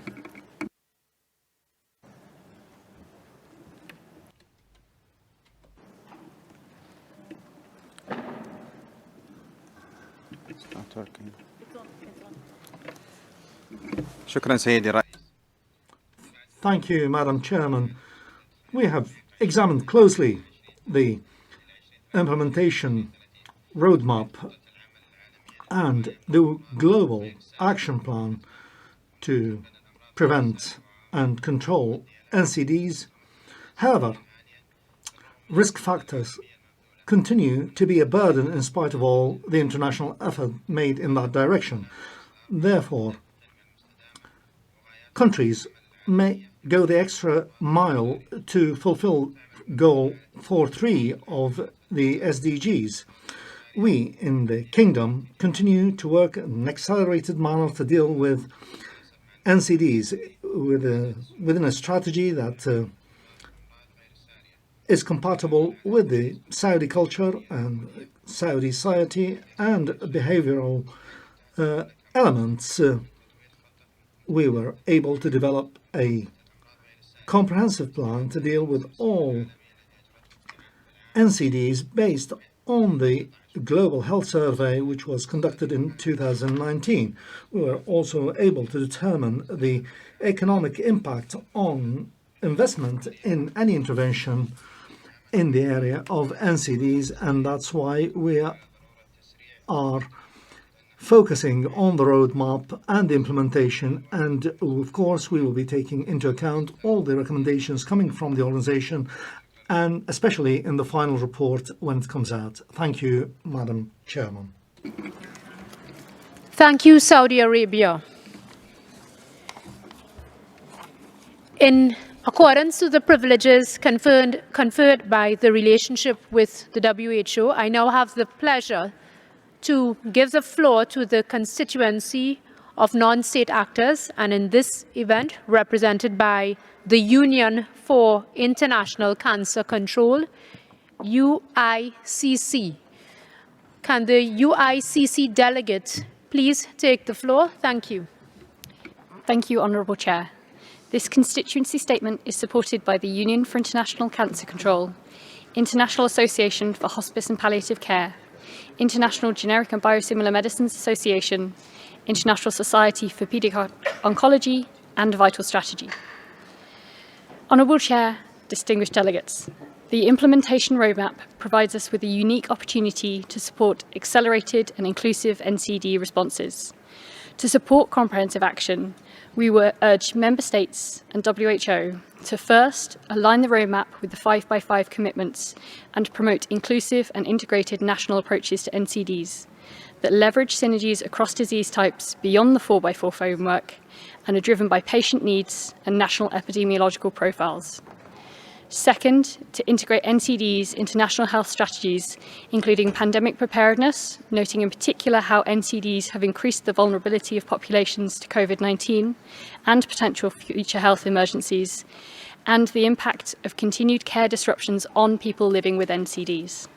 Primary healthcare, including health professional training, adapting NCD guidelines for primary level care, community follow-up, and task shifting as appropriate, and universal health coverage, utilising cost-effective interventions for disease prevention, improving access to affordable essential medicines, diagnostics and technologies, including for palliative care, and capitalising on initiatives like the ATOM Coalition to promote access to cancer medicines, which was launched on Sunday.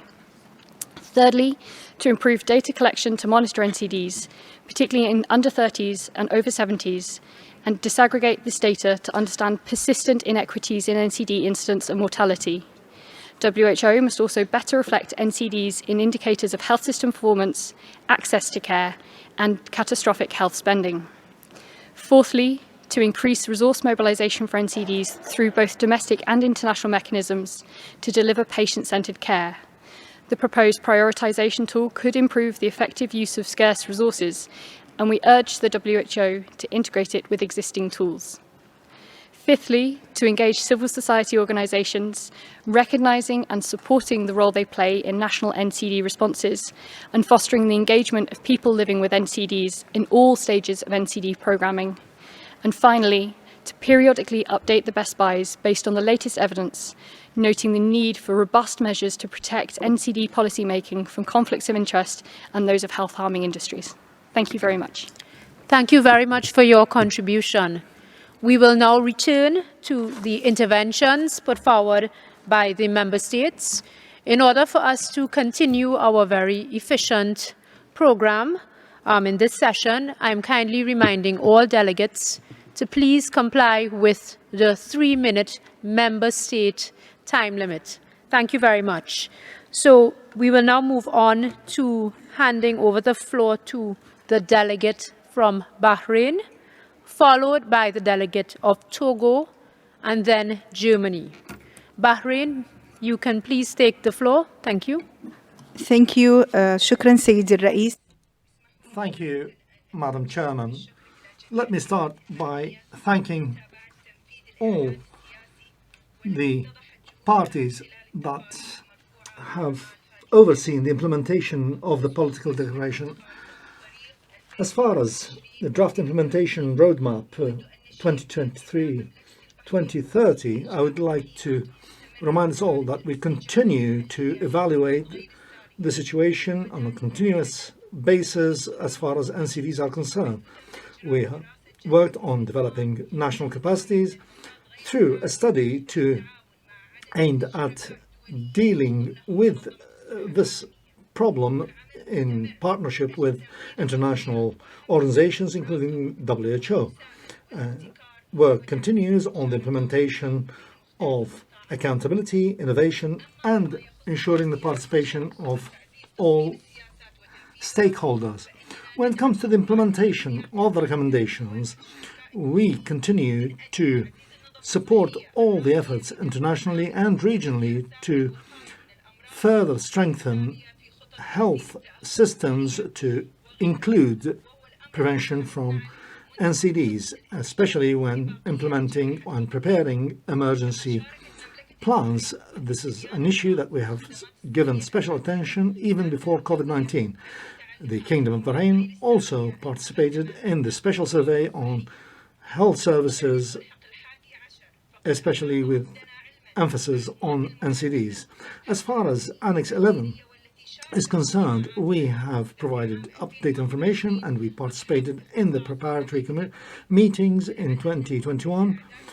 It is of paramount importance that when we prepare the interim report of 2024 by the Director General, that proper consultation is conducted with member states. It is of paramount importance that we can benefit from the views of member states and to build the momentum that has already been started. Thank you, Madam Chairman. Thank you very much, Bahrain. I now pass the floor and hand over the floor to the delegate of Togo, followed by the delegate of Germany. Togo, can you please take the floor? Merci, Madame la Présidente. Thank you, Madam Chair. Togo thanks the Secretariat for the excellent documents provided to the delegations.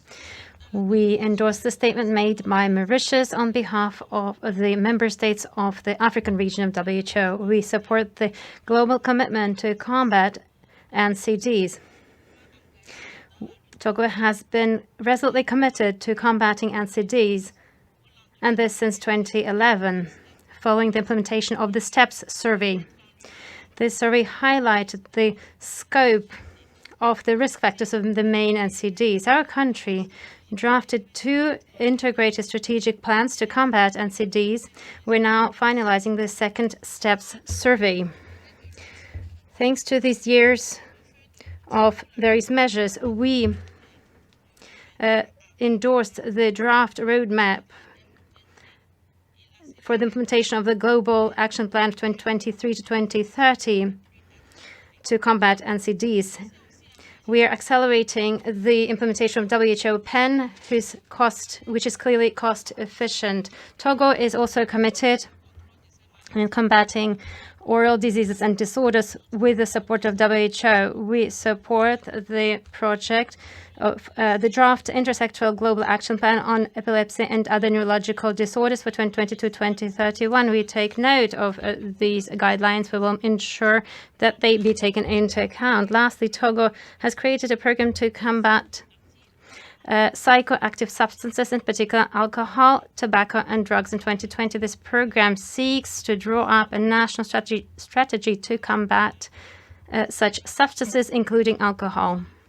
It will facilitate efficient implementation of a global strategy which seeks to reduce the harmful use of alcohol as a public health priority. For this reason, Togo approves the guidelines contained in the report and appeals to its partners for support with their implementation.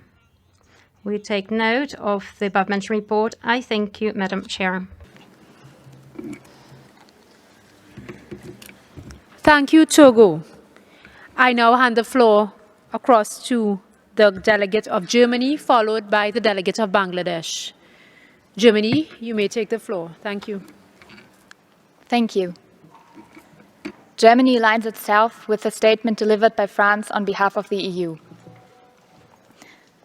I'm honored to speak today as the youth delegate from Germany. The COVID-19 pandemic has revealed that real-life events impact people's mental health. This also applies to other crises like climate change, rising economic inequality, military conflict, and political polarization. Therefore, Germany welcomes that the Comprehensive Mental Health Action Plan acknowledges the social determinants of mental health. We are especially pleased to see that socioeconomic instability and the discrimination of minority groups like the LGBTIQ community and ethnic minorities are listed as risk factors for poor mental health. However, we miss concrete recommendations on how to integrate mental health into other policy areas. Unfortunately, climate change and its current and future effects on people's mental health are not mentioned in the Comprehensive Mental Health Action Plan either, although we know that climate change can affect mental health directly and indirectly. We urge all member states to exploit their social policies' potential to improve mental health outcomes in line with the mental health in all policies approach. Effective social and environmental policies are the tool to stabilize and equalize people's living conditions, and thus an essential contribution to strengthening people's mental health. Thank you.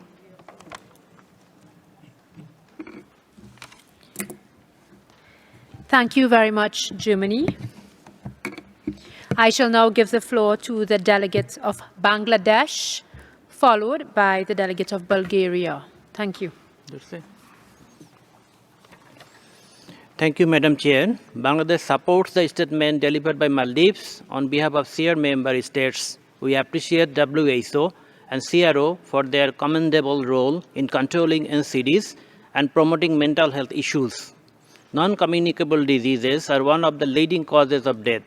We are happy to share that Bangladesh has taken comprehensive measures to prevent and manage NCD and their risk factors, to promote the management of mental health and a special attention during the COVID-19 pandemic.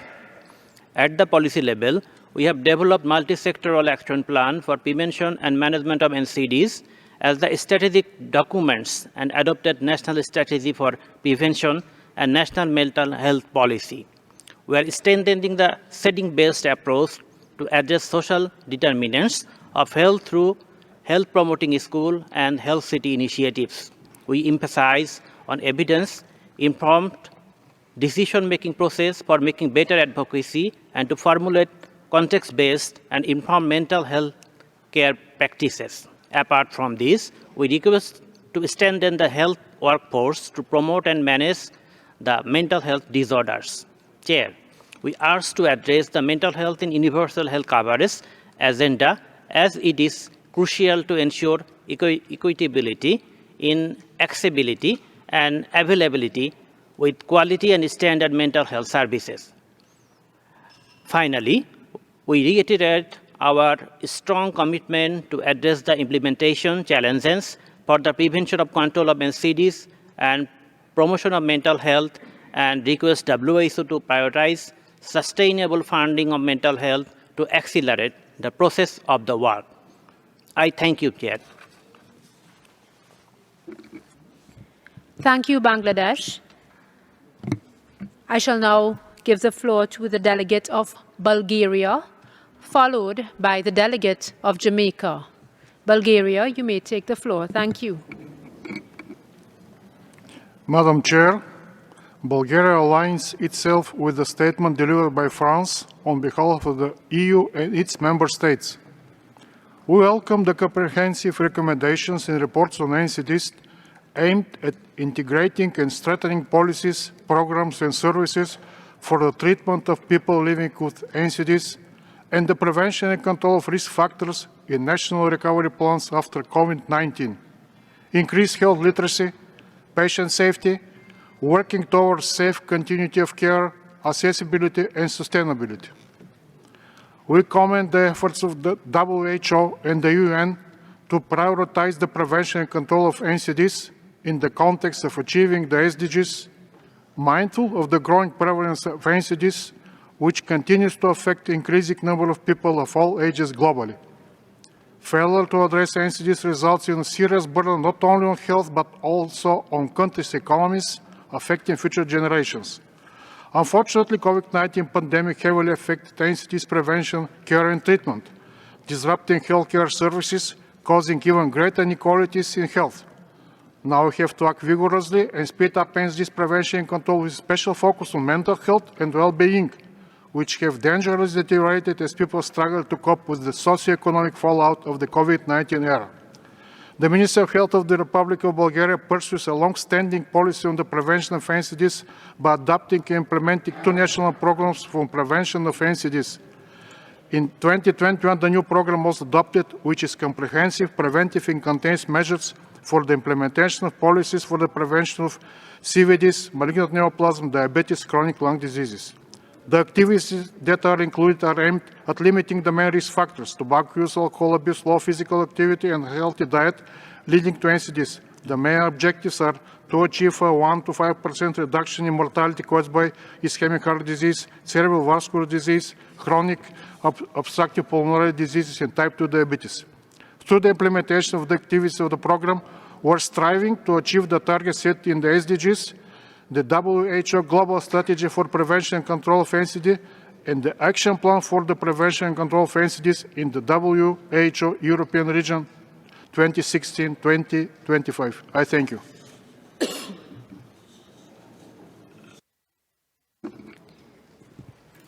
Thank you, Bulgaria. I shall now give the floor to the delegate of Jamaica, followed by the delegate of Vanuatu. Jamaica, you may please take the floor. Thank you. Thank you very much, Madam Chair. Jamaica wishes to thank the WHO Secretariat for sharing the draft implementation roadmap 2023-2030 for the Global Action Plan for the Prevention and Control of Non-Communicable Diseases.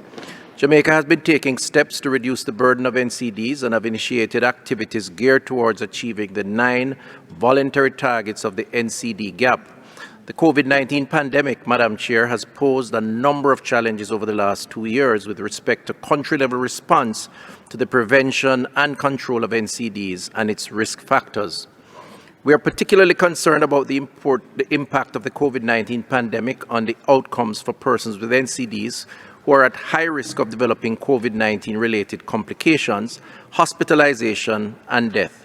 Access to healthcare services, especially for vulnerable socioeconomic groups, and human and financial healthcare resources that have come under strain during the pandemic. Madam Chair, Jamaica is committed to reorienting, re-strategizing, prioritizing, and implementing impactful, evidence-based interventions tailored to the local context and strengthening surveillance, monitoring, and research through the development and adoption of digital solutions. We continue to implement initiatives that accelerate our response to NCD prevention and control. We will ramp our Jamaica Moves program this year with initiatives in the communities, schools, and workplaces that promote physical activity and healthy eating and lifestyle. We have solidified our physical activity schedule for activities by engaging physical activity coordinators in all health regions to energize and prioritize this area. This year, we plan to continue to target reducing sugar content in beverages sold in schools, salt reduction, and to initiate discussions on trans fats elimination. We have initiated studies on salt consumption as well as on the prevalence of trans fats in our foods. The National Infant and Young Child Feeding Policy is also at an advanced stage of discussion. In addition, a comprehensive national policy for the reduction of harmful use of alcohol is being developed to support the reduction of harmful alcohol use. We are also at an advanced stage towards implementing of a comprehensive tobacco legislation with this set to be tabled in Parliament this year. Finally, we continue to partner with civil society groups and NGOs. The multi-sectorial National Committee on NCD has been established and will provide oversight for the implementation of the National Strategic Plan for Prevention and Control of NCDs, which is currently being updated. Madam Chair, Jamaica will continue to work at achieving the recommendation actions for 2022 and look forward to the completion of the development of the implementation roadmap 2023-2030. I thank you. Thank you very much, Jamaica. I shall now give the floor to the delegate of Vanuatu, followed by the delegate of Suriname. Vanuatu, you may please take the floor. Thank you. Madam Chair, Vanuatu endorses the draft implementation roadmap 2020-2030 for the Global Action Plan for the Prevention and Control of Non-Communicable Disease 2023-2030. Madam Chair, my intervention relates to agenda number 14, oral health and cervical cancer. Madam Chair, FONAD is committed to promote the implementation of the oral health policies of 2019 and 2023. One of the highlights of the National Oral Health Policy is to implement the Good Tooth School program, which is addressing preventable oral health disease, dental caries through promotion and oral health hygiene in schools. FONADU recognizes the importance of improving oral health, especially oral health promotion in kindergartens, primary schools, that children acquire oral health behavior from early childhood to prevent and reduce oral diseases and oral health inequalities in communities. Thus, we welcome the draft global strategy on oral health, document A7510 at 1. Madam Chair, one of the few countries in the Pacific to apply systematic approach on cervical cancer awareness, screening, testing, and treatment. The government of Vanuatu works with partners and local NGOs such as Sigana and innovation to address cervical cancer, breast cancer's awareness by local-driven people to reach an unreached population. Eligible women are screened for cervical cancer as of 2021. The major achievements are HPV testing has been introduced in 2015. HPV vaccination is being launched in 2022, and outreach teams perform leads to treat cervical cancer patients in remote areas of the country. Within this, FONAD also recognizes the importance of accelerating the implementation of the global strategy to accelerate the elimination of cervical cancer and supports the proposed new strategy framework for the comprehensive prevention and control of cervical cancer in the Western Pacific region 2023-2030. Madam Chair, thank you. Thank you very much, Vanuatu. I will now pass the floor to the delegate of Suriname, followed by the delegate of Mongolia. Suriname, you may please take the floor. Thank you.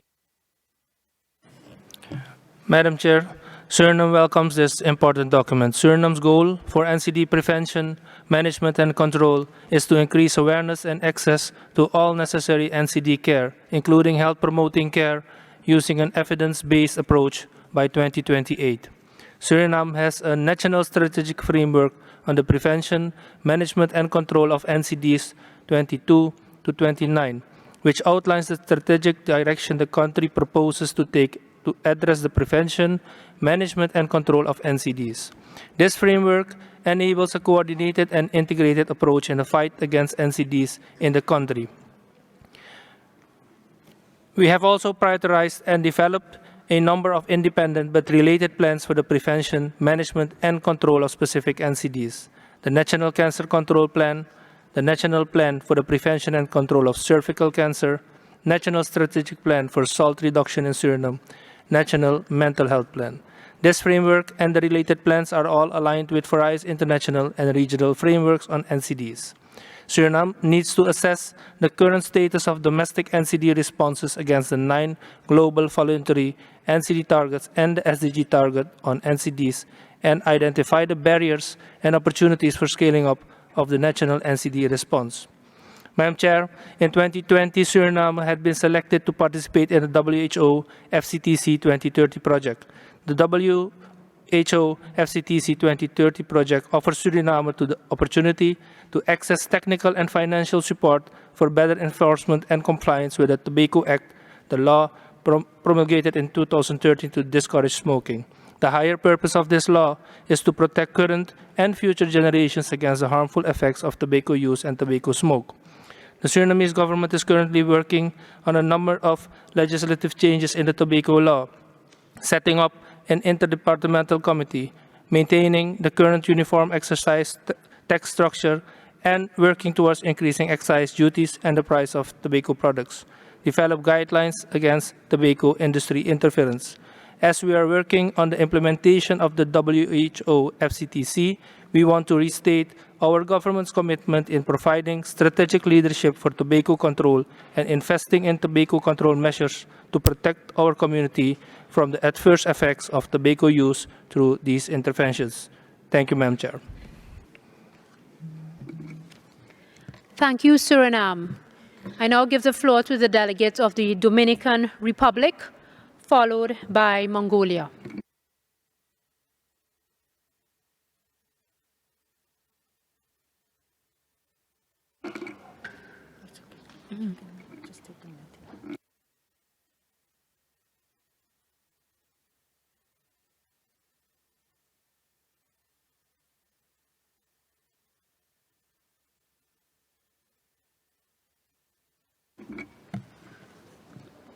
Mongolia, is the delegate present in the room? Thank you, Madam Chair. My statement relates to agenda item 14.1, the document A75/10 add 2. Madam Chair, non-communicable diseases are the leading cause of death in Mongolia, where 58% is due to cardiovascular disease and cancer. The prevalence of common risk factors among people aged 15 to 69 years remains higher, or 1 in 2 people is overweight and obese, 1 out of 5 people physically inactive, 1 in 5 people smokes, and 1 in 3 people drinks alcohol. The COVID-19 pandemic has affected the service delivery for the people who live with chronic NCDs.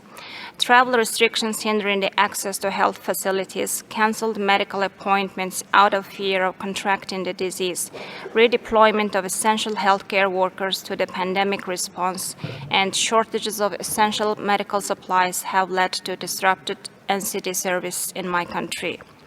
Though an accurate local data lacks, the overall number of inpatients was decreased by 9.8% nationwide in 2020 compared to that of 2019.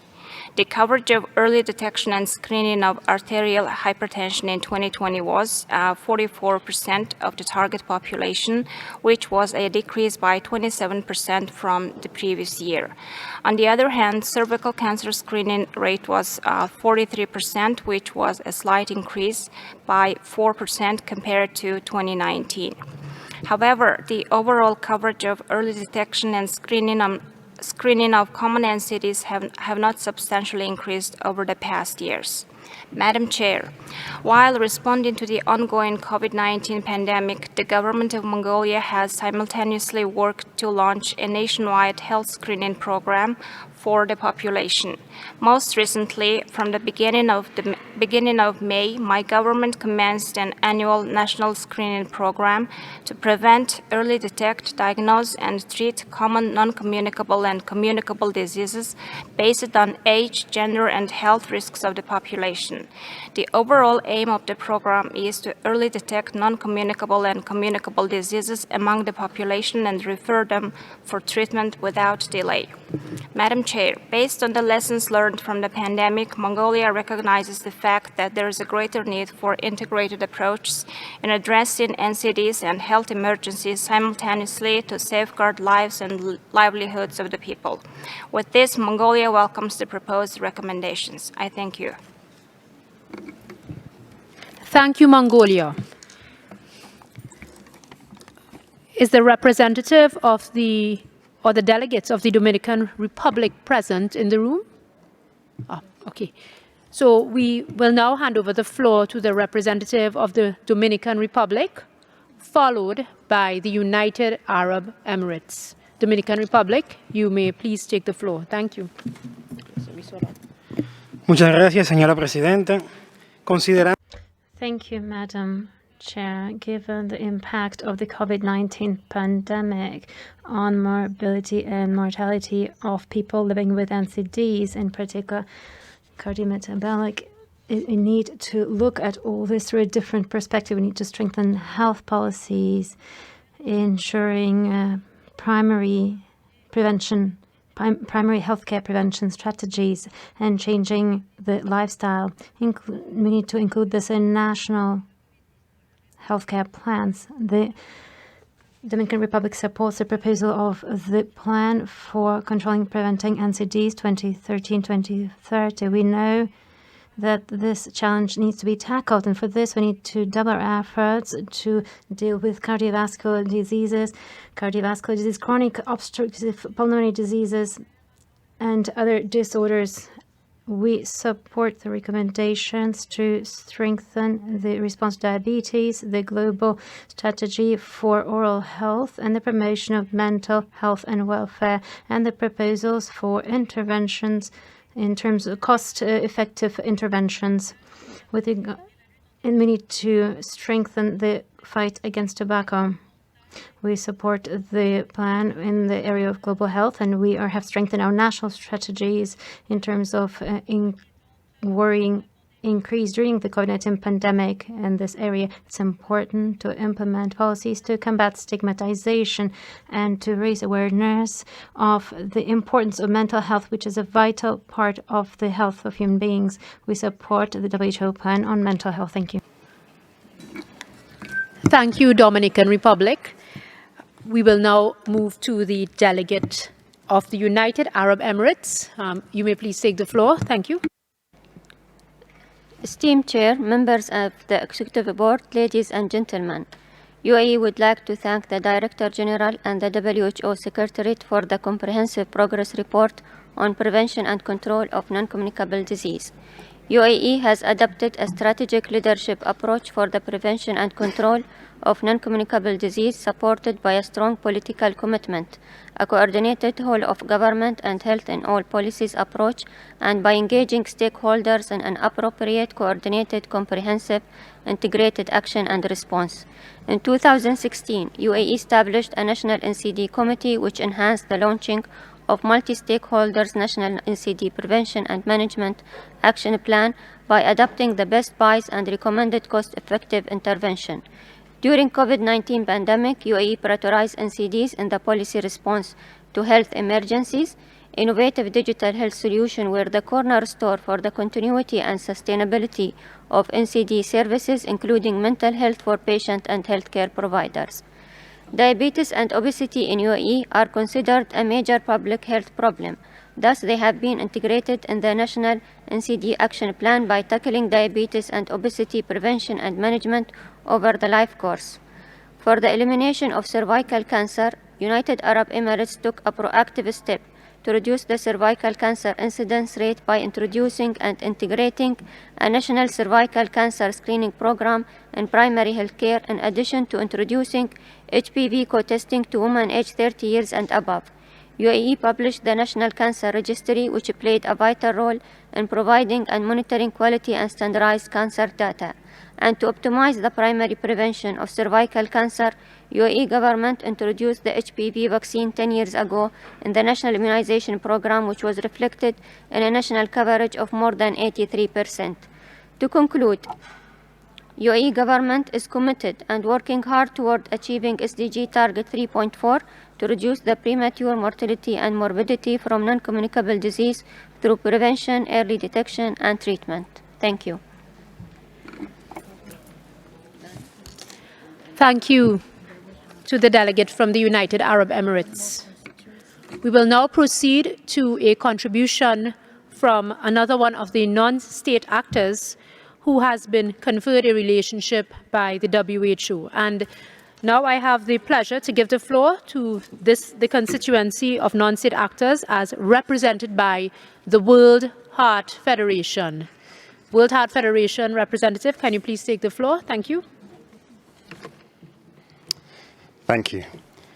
This constituency statement is made by the World Heart Federation on behalf of Alzheimer's Disease International, the Global Health Council, International Association for Suicide Prevention, International Diabetes Federation, International Society of Nephrology, Movendi International, World Cancer Research Fund International, and the World Stroke Organization. Honorable Chair, distinguished delegates, we are 3 years away from the next UN high-level meeting on NCDs.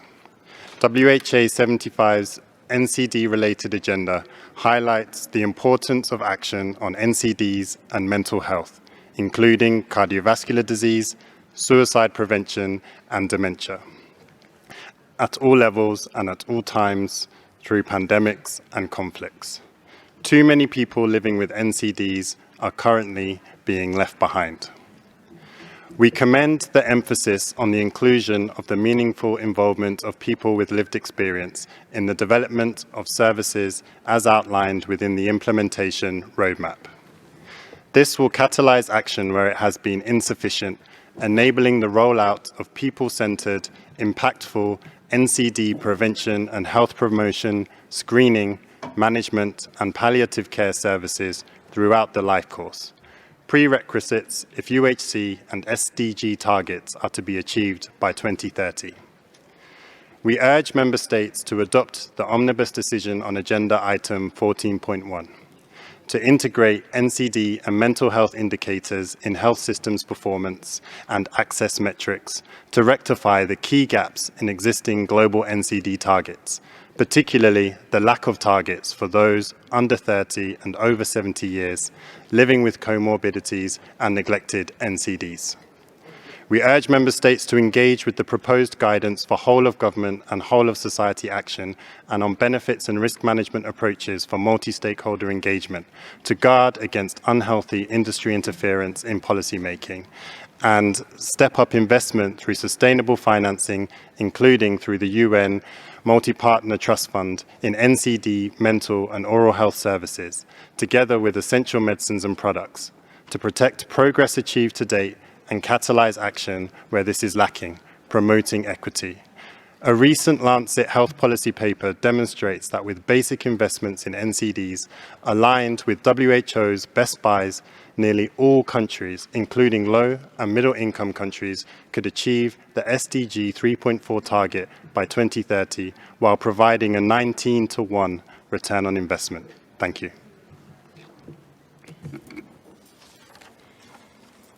Thank you very much, World Heart Federation. We will continue with our contributions and interventions from member states. We still have quite a few countries to proceed with, so I would like to ask you to continue being very efficient in your interventions and staying within the time limit. I will now proceed to hand over the floor to the delegate of Monaco, followed by the delegate of St. Lucia. Monaco. Thank you. Thank you, Madam President, Madam Chair. The COVID-19 pandemic has reminded us and will continue to remind us for years to come how important mental health care is in the framework of the universal health care. The Global Plan of Action for Mental Health will help us to move together in this direction. In the Principality, mental health has been one of public health priorities for many years. Special attention has been given during the pandemic to mental health of children, adolescents, and families, including in order to combat domestic violence and provide care to the victims of such violence. The mental health plan launched at the end of 2021 is now being implemented, and it's based on 3 priority areas: promoting mental well-being, preventing and detecting in an early manner the mental suffering and addictions, guaranteeing coordinated care pathways that are supported by accessible, diversified, and high-quality psychiatric services, and continue improving living conditions and social inclusion, reintegration of persons with mental disabilities, and combating stigmatization. Moreover, a new facility has been set up, the Day Center, French and Monaco Day Center for Children and Adolescents will open its doors soon. This cooperation with the French authorities and pooling of resources will help us cover needs in terms of care and multidisciplinary re-education, which is more intensive and which is meant for patients, most of whom suffer from neurodevelopmental troubles in disorders. Thank you.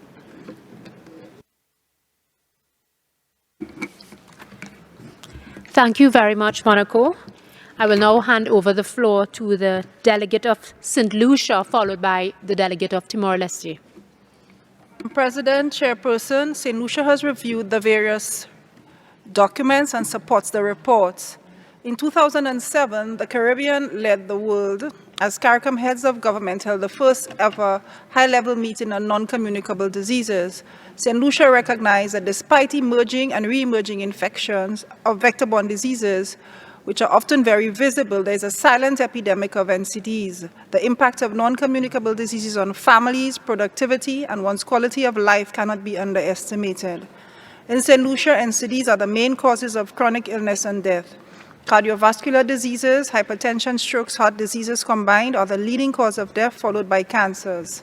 St. Lucia has implemented initiatives aimed at combating NCDs on the society. These include, but not limited to, the establishment of the National NCD Commission in 2017 to facilitate a multi-sectoral coordination to address smoking, poor nutrition, excess alcohol consumption, and physical inactivity. The ratification of the Framework Convention on Tobacco Control in 2005, the finalization of the Comprehensive School Nutrition Policy for implementation, the rolling out of the PAHO STEP survey for NCD risk factors in 2012 and 2019-2020, the implementation of the HEARTS initiative aimed at standardizing hypertension management, the provision of free medication for diabetics and hypertension, the introduction of the HPV vaccine to address the main cause of cervical cancer, the initiation of measures towards the high sugar beverages in schools, the provision of dental care in communities to reduce the impact of tooth and gum health and overall health, the implementation of eye clinics and the provision of free cataract and other surgeries and diabetic retinopathy program, the strengthening of the Hearing Health Program with the provision of free hearing aids in collaboration with the Starkey Hearing Foundation, the implementation of the Stanford Program, a health promotion program leading to behavior change to improve the quality of life of persons with chronic conditions.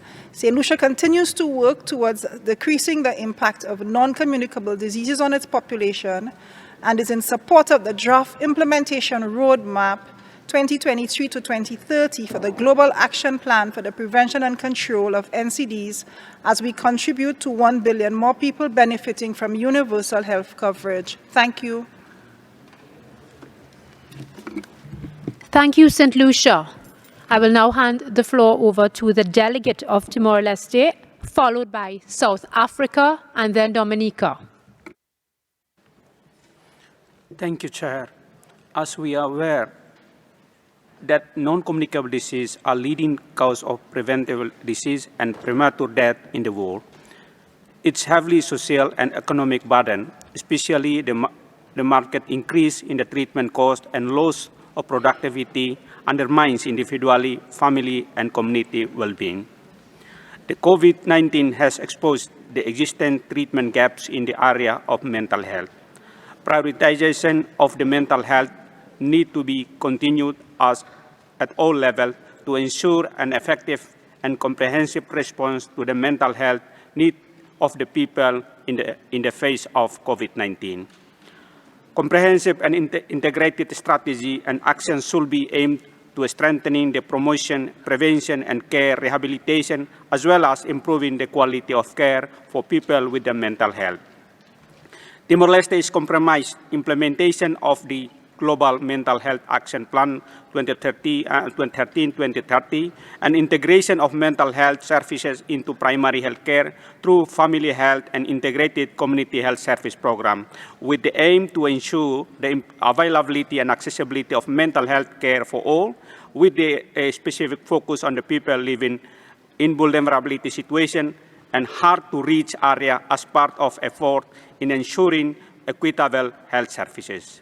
We look forward to bolstering our collaboration with WHO to continue providing technical support to strengthening the comprehensive health care in our country. I thank you, Chair. Thank you very much, Timor-Leste. I'll now hand over the floor to the delegate of South Africa, followed by Dominica. However, our chair, Professor Natakani, is present, and he will take the proceedings over from the next presentation. Thank you very much for your support this afternoon. South Africa, you may take the floor.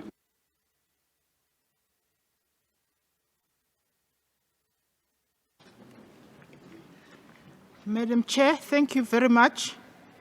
South Africa aligns itself to the statement delivered by the Honorable Delegate from Mauritius on behalf of the Africa region and supports the Roadmap 2023 to 2030 for Global Action Plan for the Prevention and Control of NCDs. Social determinants of health have an impact on NCDs and require a commitment from stakeholders from many constituencies.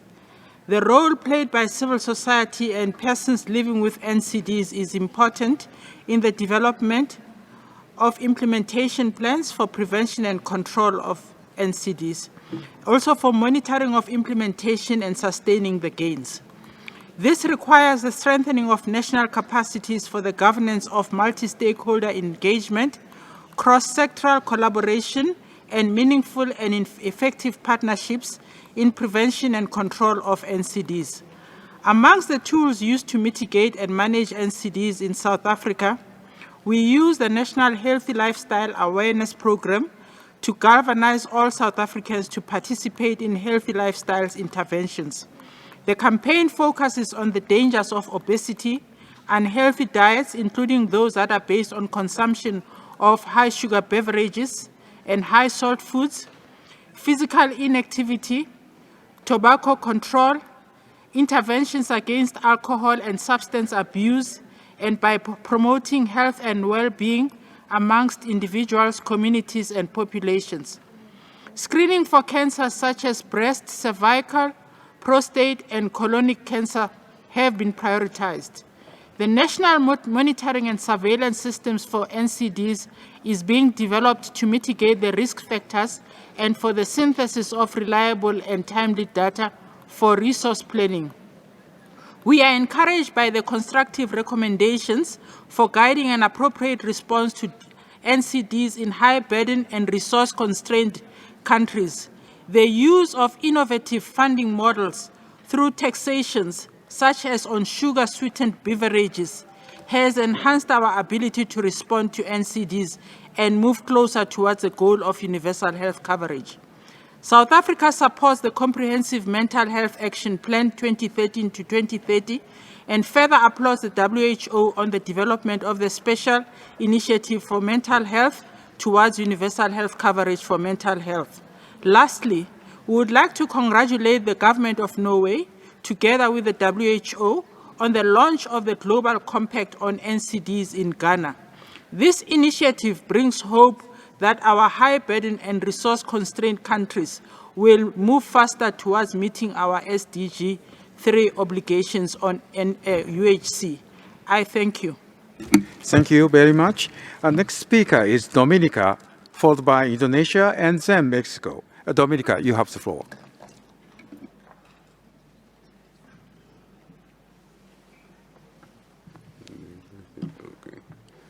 Mr. Chair, Dominica acknowledges the high-level document on NCDs and is in full support of Agenda 14.1, dealing with NCDs and the roadmap for 2023-2030. The COVID-19 pandemic has precipitated and exposed the crippling effect of NCDs on our population health. NCDs are not only responsible for 75% of our deaths, but just as important is the loss of productivity as well as the social implications and fallouts. Dominica recognizes the implications of NCDs, which may very well be one of the greatest threats to the socio-economic development of any small island developing state with limited resources. To this end, we have adopted a precautionary and preventive approach, which we know will yield a more effective and sustainable outcome in the future. It is important to recognize that in dealing with NCDs, primary health care must be the foundation, with health promotion and an information, education, and communication plan playing an integral role. We have invested heavily in our primary health care infrastructure with the construction of new and modern health and wellness centers in all health districts to provide a better patient experience and delivery of services. Efforts to build capacity related to human resource in health will complement these investments to better manage NCDs. A successful NCD program is only possible with a multi-sectoral approach. We have involved the Ministry of Education and the School Nutrition Program, tackling risk factors such as inactivity and obesity at its roots, knowing that 12% of all NCD deaths are due to obesity. From the school system, we have achieved 80% coverage for HPV vaccine, that too in spite of COVID-19 online learning. Also, the Department of Agriculture is just as important for a healthy food chain. We are fully aware of the connection between NCDs and legislation and have made significant progress in taxation related to tobacco products and use, as well as sugar-sweetened beverages. Mr. Chair, most importantly are the people and communities that these interventions are meant for. Their involvement is critical, and if we are to achieve a positive outcome, we must engage them. All NGOs, religious groups, sporting groups, farmers groups, and other community groups. What is referred to as a whole of society approach, where healthy living becomes a lifestyle. Mr. Chair, last but not the least, there must be understanding with a strong political will and commitment. Dominica being fortunate in this regard. I thank you. Thank you very much.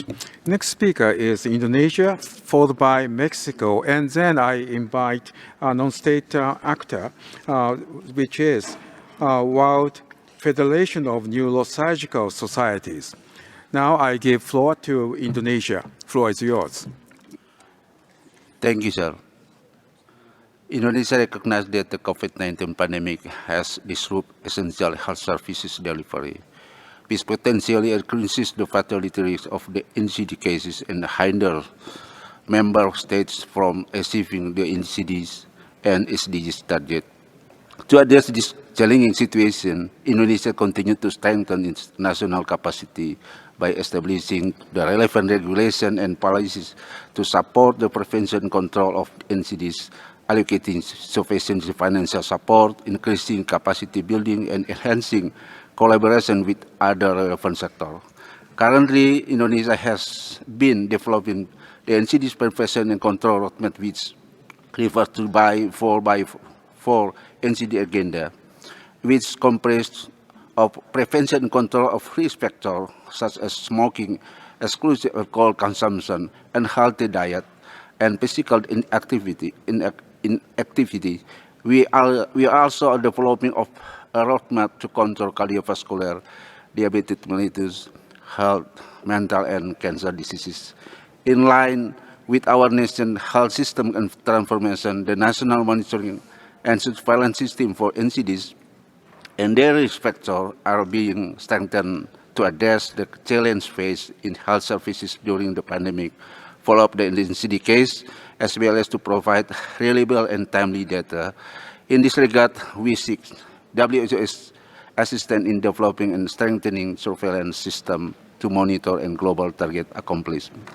Chair, Indonesia takes note of the preparatory process leading to the fourth high-level meeting of the UN General Assembly on the prevention and control of NCD 2025. We also take note of the report and recommendation for the prevention and management of obesity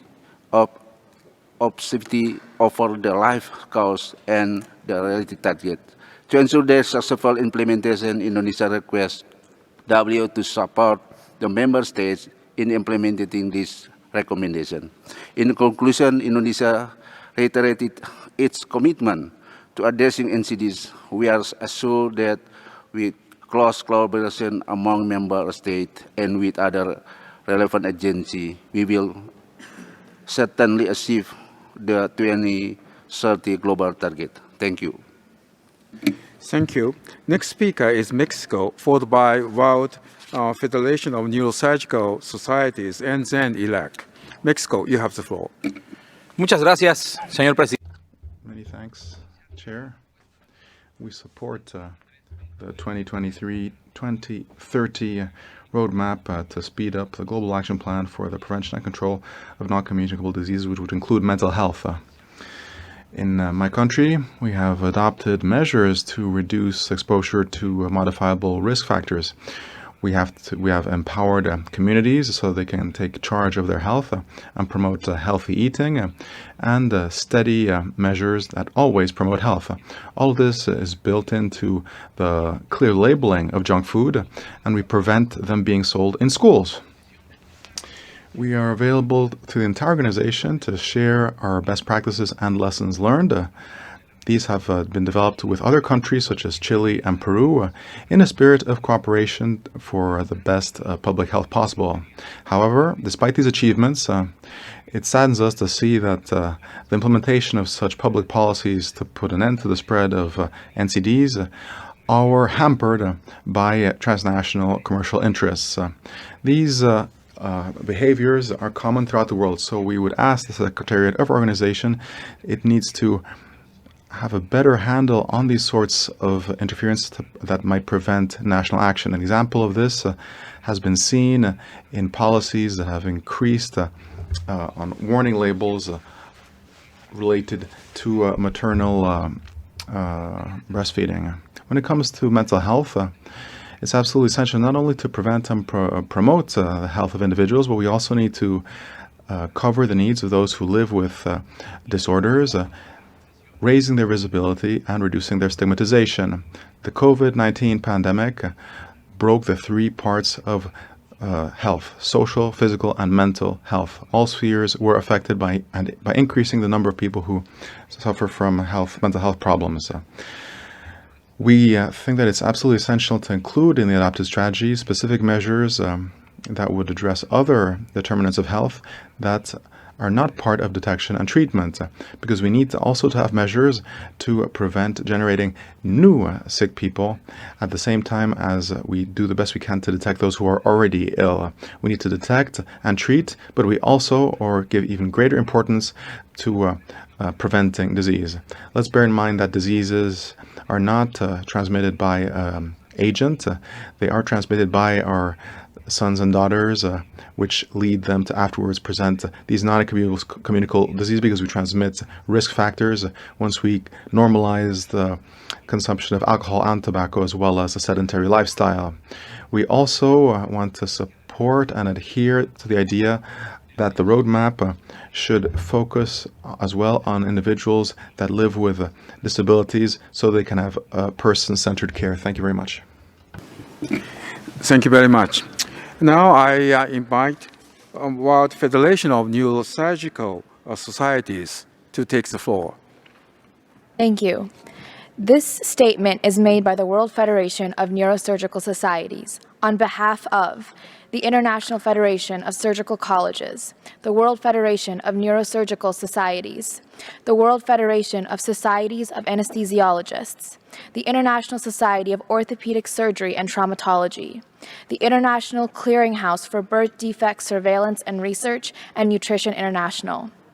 Honorable Chair, distinguished delegates, we would like to take this opportunity to present a statement on the importance of mandatory folic acid fortification of staple foods to effectively prevent spina bifida and anencephaly, two devastating neural tube defects.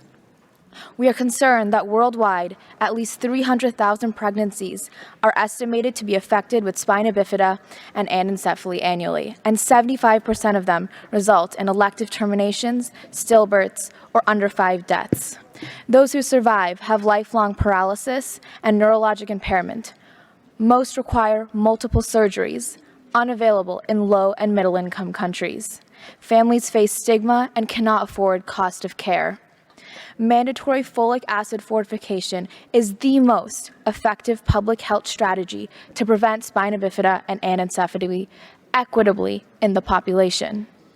Folic acid fortification assures adequate maternal blood folate levels, ensuring a healthy pregnancy without requiring behavior modification, preventing spina bifida and anencephaly. Most pregnancies are unplanned, and providing folic acid through prenatal supplements only after a pregnancy is detected is too late. Mandatory food fortification with folic acid has been implemented in over 60 countries since the late 1990s.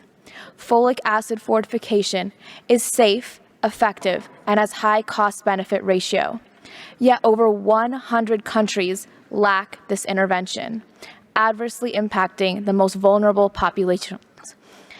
30 years after gaining knowledge on folic acid, only 1/4 of all preventable spina bifida and anencephaly are currently prevented worldwide.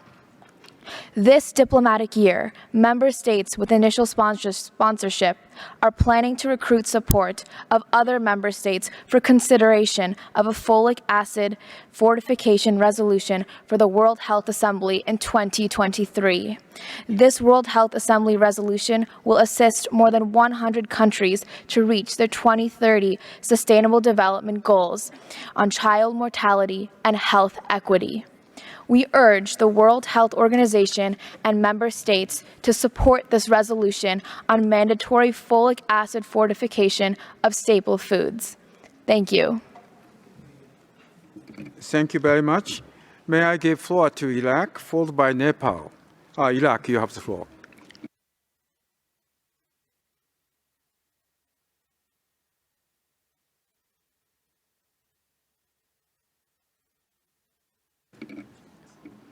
Iraq, are you ready to take the floor?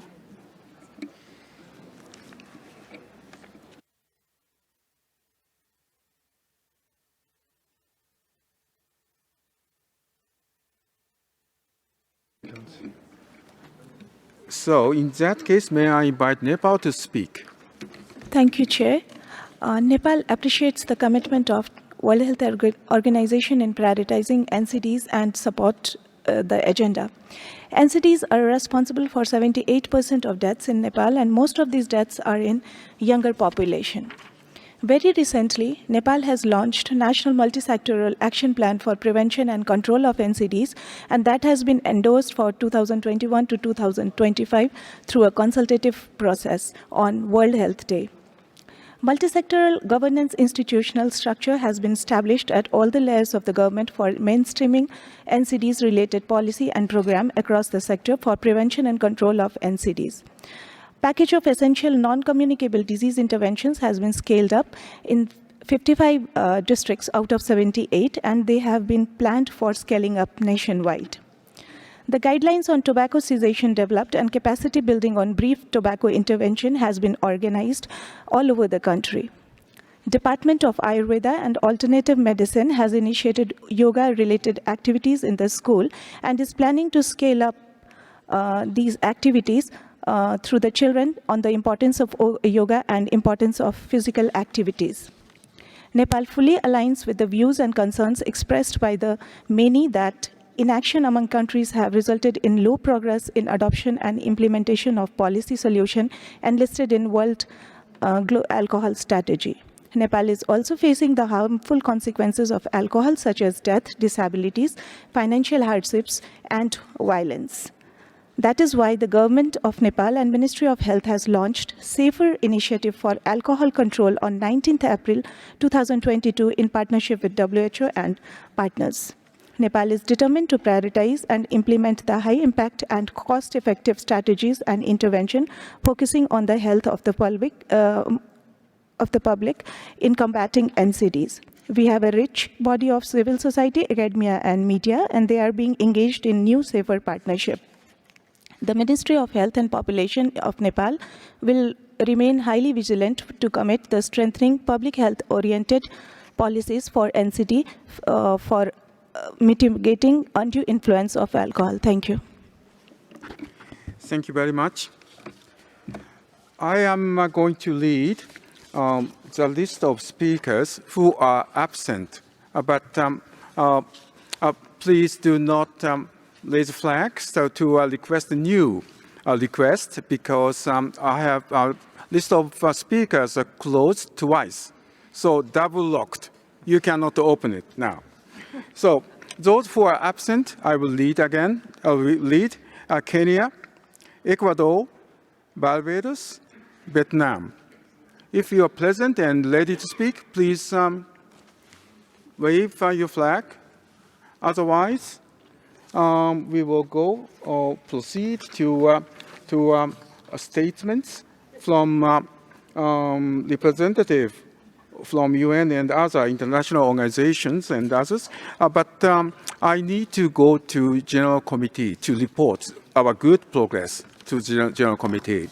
But before doing so and hand over to my Vice Chair, I was informed that progress was made in the informal discussion held during the lunch break in relation to the Conference Paper 7, Strengthening WHO Preparedness for and Response to Health Emergencies. Proposal for amendments to the international health regulations, but that further discussion seems to be needed. With your permission, and for transparency purposes, I will ask the Secretariat to share by email the outcome of the discussions today on behalf of the co-sponsors. I will also ask the Secretariat to make available room for, or make a room available for further discussions tomorrow. I will inform you in the morning of the details. And tomorrow, we will start our discussion of item 16.1 and 6.3 from the very beginning at 9 o'clock sharp. So Japanese train leaves at 9 o'clock in the morning.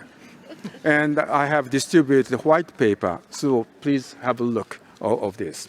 And then I'd like to hand over to my vice chair to take over these positions. I thank you.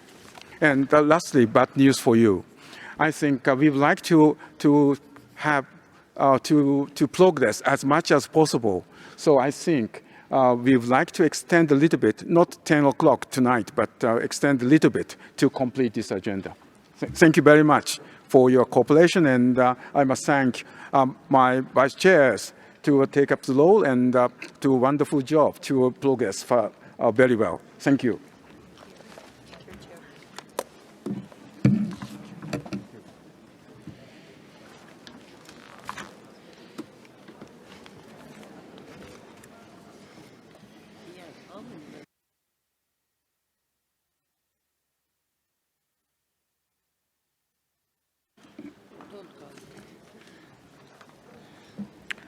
Good evening, distinguished delegates. Let's continue. In conformity with Rule 47 of the Rules of Procedures of the World Health Assembly concerning the representatives of the United Nations and of other intergovernmental organizations, I would now like to give the floor to the following speakers. The first speaker is UNFPA. Representative of the United Nations Population Funds. Video recording should be available.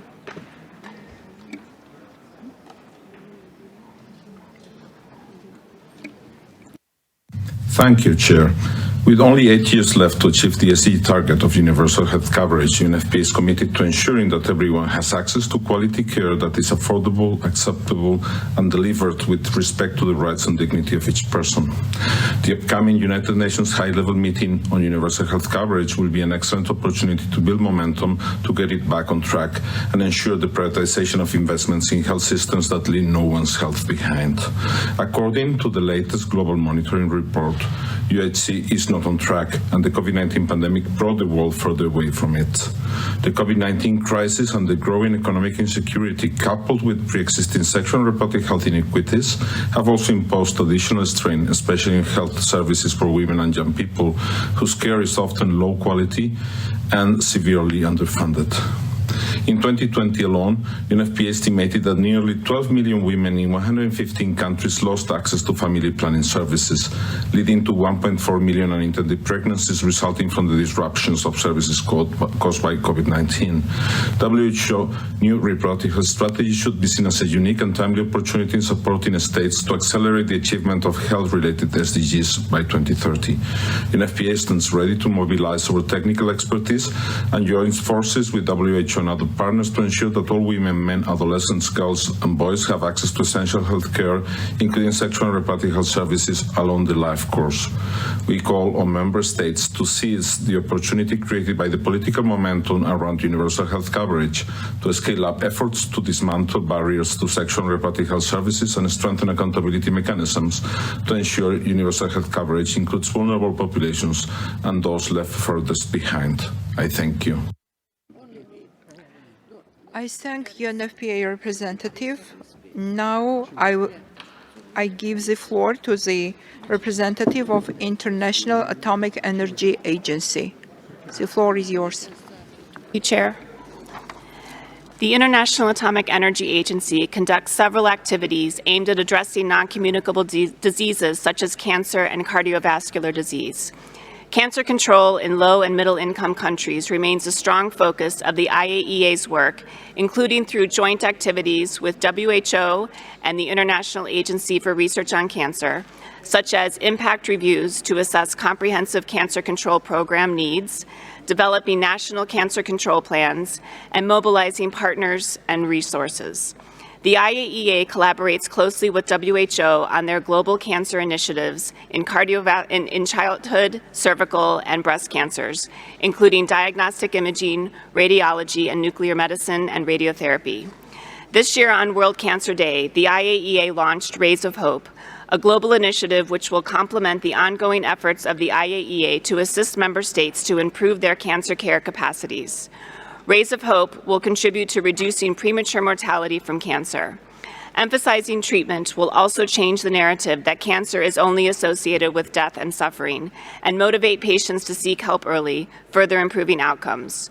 We very much thank WHO for its support, and in particular the Director General for this major initiative. The IAEA also assists countries in setting up facilities for radiotherapy and medical imaging, and to acquire equipment for diagnosing cardiovascular disease and treating cancer. The IAEA and the WHO have recently published a framework for setting up cancer centers, in addition to the roadmap for a national comprehensive cancer control plan document. Joint WHO-IAEA guidance is essential to support member states in addressing non-communicable diseases. The IAEA also supports capacity building and fellowship training for physicians and other professionals, as well as supports innovation through research. We look forward to continuing our strong collaboration with WHO. Thank you, Chair. I thank you, and I would like now to give the floor to representative of UN Office for Project Support. Thank you. Honorable Chair, I deliver this statement on behalf of the Scaling Up Nutrition Movement, a global movement committed to bring people and sectors together to end malnutrition in all its forms. Non-communicable diseases are the leading cause of death and disability globally, accounting for about 71% of all annual deaths. Unhealthy diets and the simultaneous occurrence of both undernutrition and overweight and obesity are increasingly driving the prevalence of non-communicable diseases in low and middle-income countries, contributing to about 85% of premature deaths. The burden of NCDs related to mortality and morbidity is higher in low and middle-income countries than in developed countries. Therefore, I applaud the WHO for co-leading the Healthy Diets Coalition. I also applaud the initiative to develop guidance for member states on regulatory measures to restrict digital marketing of breast milk substitutes, as breastfeeding is an essential, cost-effective, gender-sensitive tool to combat malnutrition. Lastly, the global impacts of the war in Ukraine, on top of the impacts of the pandemic, are rapidly affecting millions of families' access to nutritious food through increasing food, fuel, and fertilizer prices. The cost of addressing malnutrition is rising, yet the economic gains of investing in nutrition are far greater. I call on each and one of you to step up your commitments to nutrition, to avoid any further setbacks to achieve the World Health Assembly nutrition targets and the Sustainable Development Goals. Thank you. Thank you for your statement. Several non-state actors in official relationships with the World Health Organization have requested the floor on this grouping of agenda items. According to the privileges conferred by relationship with the World Health Organization, I have pleasure in giving the floor to the representative of International Alliance of Patients Organizations. The floor is yours.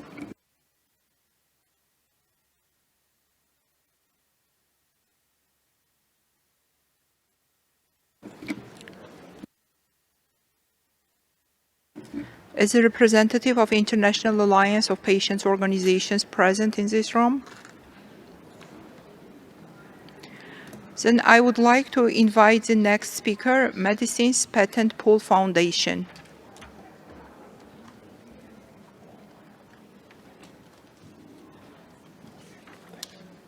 Is a representative of Medicines Patent Pool Foundation in the room?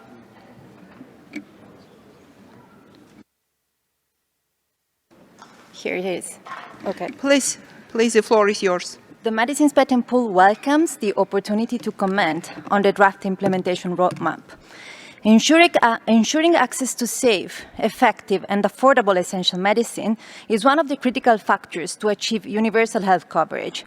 However, a sustainable access mechanism for NCD medicine, particularly for innovative treatments, is still lacking in low- and middle-income countries. We welcome the recent recommendation of the WHO Expert Committee for the Selection and Use of Essential Medicines, urging MPP to explore voluntary licenses for innovative NCDs medicines, small molecule and biotherapeutics, with high potential to be listed to work on paving the access for the future.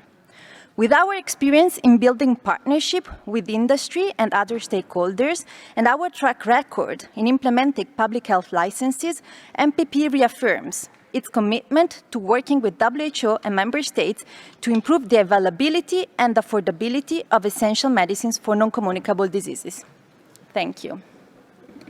I thank you for your statement. I was informed that the distinguished delegate of Ecuador is now in the room. The floor is yours. Please deliver your statement. Thank you. Gracias, señor presidente. Thank you, Chair. Ecuador applauds the roadmap for the implementation of the Global Action Plan for the Prevention and Control of Non-Communicable Diseases over the period 2013-2030 that's been presented to us by the Secretariat. We agree with what is expressed in the document. The capacities of our healthcare system need to be strengthened so that we can broach the challenges of non-communicable diseases. We also need to provide specific service to cover NCDs throughout the region. That way we can live up to the health guarantees that we want. In that connection, I'd like to mention that Ecuador is aligned with the Action Plan, as well as with regional policies for the prevention, control, and reduction of premature mortality due to NCDs. Because of this, for over a decade, we've developed an integrated healthcare model that's based on primary healthcare. Over these years, we've managed to make great strides when it came to developing medical units, as well as organizational structures of our healthcare system. Furthermore, in 2021, the Ministry of Health developed the 10-year plan 2022-2032 that included strategies that would have a regional scope, and we focused on those that would have strong impacts, bearing in mind virtues such as complementarity and a results-based approach on program selection. Our goal was fairness in health, the promotion of health, preventative medicine, with a view to reducing the burden of disease via an integrated approach in public health, timely healthcare, and an integrated health system that is efficient, that guarantees access to healthcare services in an integral fashion, with a focus on the primary healthcare as models of effective and transparent management models. With a view of promoting this integrated approach, we worked closely with our local organizations as well as with international organizations, and we have implemented programs and strategies that have as their end to reduce premature deaths due to NCDs, as is the case of the initiative called HEART, which aims at reducing the mortality and morbidity related to cardiovascular diseases, that for 2025 aims to be a best-in-class model that will be rolled out in our 2,000 health centers. Bearing in mind all of this, Ecuador makes an appeal that we work together and with the support of WHO in our health systems that cover NCDs so that we can speed up our progress and reorient our national programs with a view to locating ourselves along a sustainable track for the 9 worldwide goals related to NCDs, as well as Goal 3.4 of the Sustainable Development Goals. Thank you very much. I thank the delegate of Ecuador, and now I would like to invite again non-state actors for their statements. Medicus Mundi International, Network Health for All. Please, the floor is yours. Chair, the NCD's roadmap uses an individualized approach, recommends vertical interventions, and ignores the commercial determinants of health. We urge the member states to request stronger interventions on commercial determinants of NCDs, including access to medicines and air pollution. The roadmap and global coordination mechanism work plan encourages public-private partnerships without providing guidance on addressing conflicts of interest. An extra force proposal on NCDs during emergencies offers a package as a solution to health system structural problem. We suggest integrating these interventions into comprehensive efforts aimed at health systems preparedness. Annexure 6 proposes a mental health care model based on purchasing commodified items of services. Mental health programs should instead address barriers to justice and equity and be included in comprehensive primary health care. Thank you, Chair. I thank you for your statement. I now give the floor to International Federation of Medical Students Associations. Please, floor is yours. Thank you, Chair. Honorable Chairperson, distinguished delegates. The International Federation of Medical Students Associations recognizes the global burden of NCDs that has been further emphasized during the COVID-19 pandemic, highlighting the need for a priority focus on NCDs using a 5x5 approach, not just in normal circumstances, but also in preparedness and response plans for health and humanitarian emergencies. We call upon member states and non-state actors to work on the creation and execution of sustainable and people-oriented transactional strategies, focusing on the implementation of effective control and surveillance programs while ensuring an inclusive, whole-of-society health and all policies approach that recognizes the role of all stakeholders, including youth and people living with NCDs in this endeavor. The IFMSA is ready to engage in all dialogues and collaborations as a way forward to meet the urgent need for implementing the Comprehensive Action Plan for the prevention and control of non-communicable diseases. Thank you. I thank you for your statement, and I now give the floor to International Baby Food Action Network representative. Thank you, Madam Chair. The recommendations on NCD risk factors in humanitarian emergencies rightly calls for strengthened policies and services, but also calls for partnerships with the private sector, with no mention of the need for conflict of interest safeguards, nor any mention of the protection of breastfeeding, a practice that protects children from the worst of emergencies. These safeguards must be consistently integrated into all policies to stop inappropriate partnerships and ensure that policy setting is not commercially influenced. When talking about health-harming industries, such terms partnership, trust, shared values, and is naive. It blurs the identities and responsibilities. Corporations have no democratic accountability, and public health policy decisions should be free from their influence. In times of crisis, baby food companies mislead and exploit public fears, donating products that claim to build immunity. Thankfully, WHO is supporting the statement warning of such risks in Ukraine. Thank you.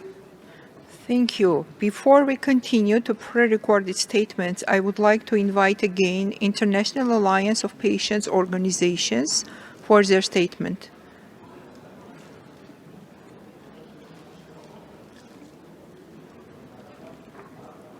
Is a representative present in the room? No. Okay. Please.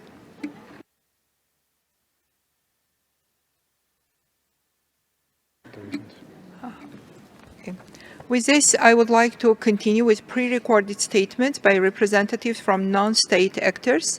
So the first statement is from International Society on Thrombosis and Hemostasis. Please. Dear Chair and delegates, prioritizing venous thromboembolism or VTE prevention is essential for the World Health Organization's aim of reducing death and disability due to non-communicable diseases. The prevention of hospital-associated VTE requires only a minimum amount of time and input by hospital staff and leads to better patient health outcomes and healthcare cost savings. If it's not prioritized, it will result in high direct and indirect costs globally. We believe VTE risk prevention should be prioritized as a global NCD and patient safety priority. The development and distribution of a validated VTE risk assessment tool is essential. At the ISTH, a non-state actor in official relations with the WHO, we stand ready to lend our expertise and resources. Thank you. Thank you for your statements. The next speaker is a Worldwide Hospice of Palliative Care Alliance. Again, pre-recorded statement, please.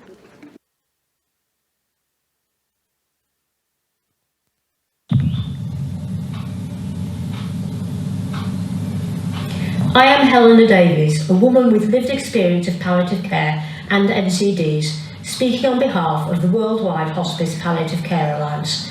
The WHPCA congratulates the WHO on its work to date on NCDs, and in particular its strong focus on increasing access to palliative care in its work on eliminating cervical cancer.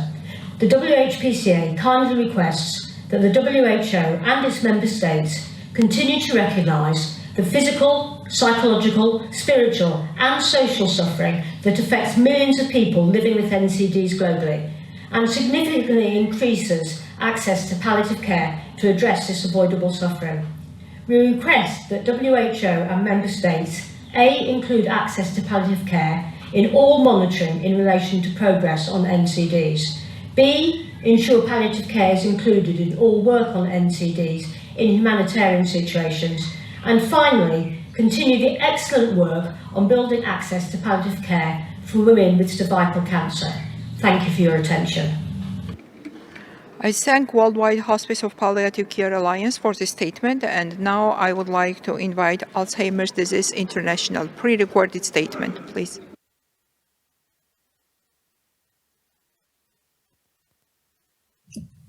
Honorable Chair and distinguished delegates, Alzheimer's Disease International welcomes these draft recommendations. However, we urge member states to adopt and include specific wording and recommendations for those living with dementia.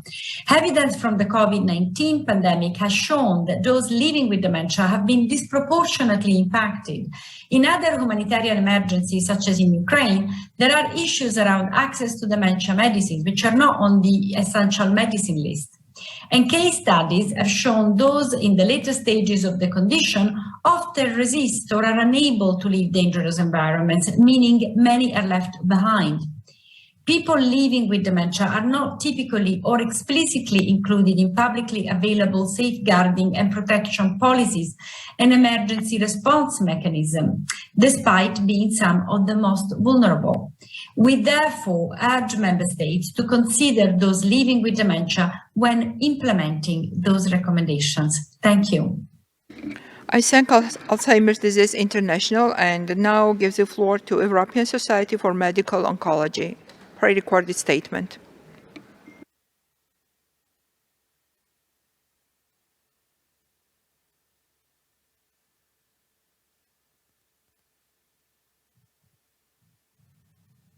Honorable Chair, esteemed delegates, the European Society for Medical Oncology, ESMO, welcomes the NCD strategies under this agenda item. ESMO calls on countries to implement the strategies which support achieving universal health coverage and resilient health systems. We urge the integration of these strategies into national NCD plans to avoid the disruption and delays in cancer services reported by WHO during the current pandemic and ongoing health emergency. The evidence-based ESMO clinical practice guidelines that set the standard of cancer care can support countries in planning and prioritizing their cancer services. These ESMO guidelines have also been adapted for cancer management during the global pandemic and can be found on the ESMO COVID-19 and Cancer portal at the www.esmo.org. Thank you. I thank European Society for Medical Oncology, and now we'll give the floor to HelpAge International, pre-recorded statement, please.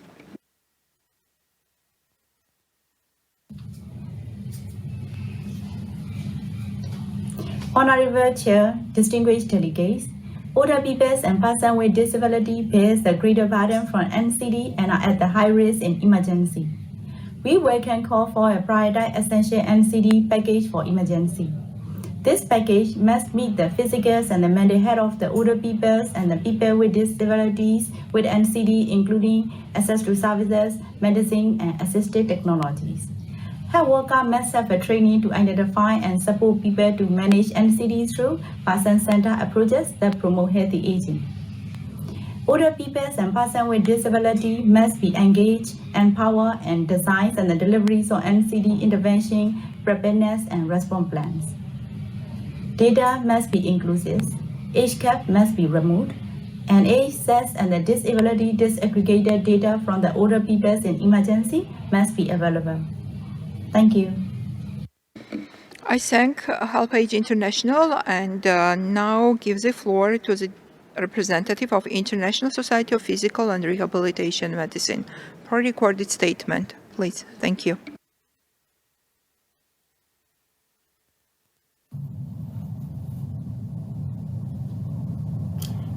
The International Society of Physical and Rehabilitation Medicine, supported by the Global Rehabilitation Alliance's members, welcomes the references to rehabilitation in the report by the Director General. Globally, 2.4 billion people experience health conditions that would benefit from rehabilitation. The prevalence of NCDs greatly contributes to this figure. However, rehabilitation is not prioritized, is under-resourced, and remains inaccessible or unaffordable for most people. We therefore call on member states to first integrate rehabilitation at all levels of the health system, from primary health care to hospitals and specialized care across the continuum of NCD care. Secondly, to include rehabilitation in home and community-based services, which should be locally owned and adequately skilled.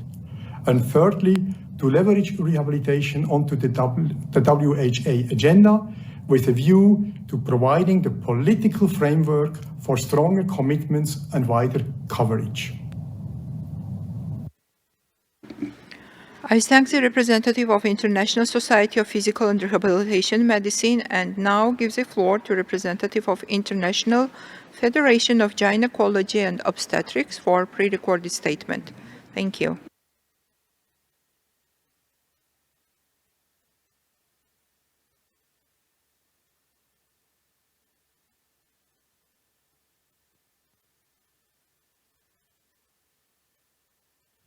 Your Excellencies, colleagues and friends, as the only organisation to bring together national societies of obstetricians and gynecologists from 135 countries, FIGO highlights the importance of pregnancy as the window to the future health of women and their families. Human health begins pre-conception, carries through conception, and continues into fetal and child development. Well-recognised pregnancy complications or occurrences, including gestational diabetes, hypertension, and obesity, predict long-term risk of cardiovascular disease. NCDs are communicable across generations. FIGO calls on member states to embed coordinated early interventions and ongoing prevention strategies into national health systems. Strategies based on a life course approach are underpinned by principles of human rights and equity, and complementary to efforts to achieve universal health coverage and the health targets of the SDGs. Thank you. I thank the International Federation of Gynecology and Obstetrics, and now give the floor to International Association for Hospice and Palliative Care, Inc. Please, for pre-recorded statement.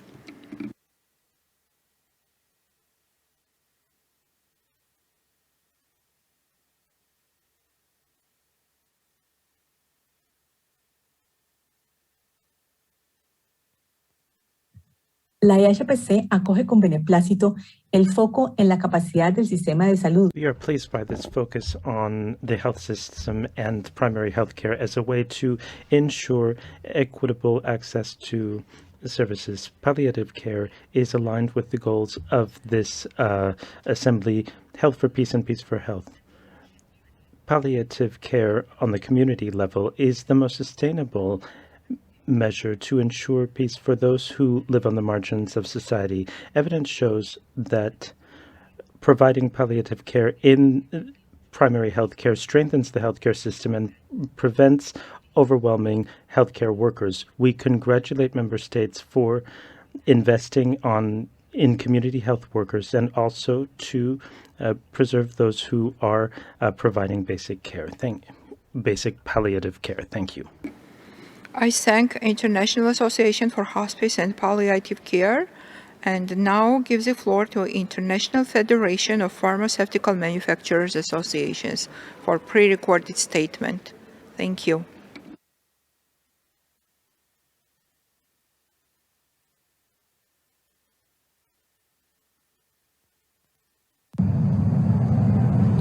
IFPMA, GSCF, DITA, and GMTA welcome the opportunity to make this constituency statement and invite you to read its full version at the IFPMA website. COVID-19 has reminded us that those with chronic conditions and comorbidities are often the most vulnerable and have suffered the most throughout the pandemic.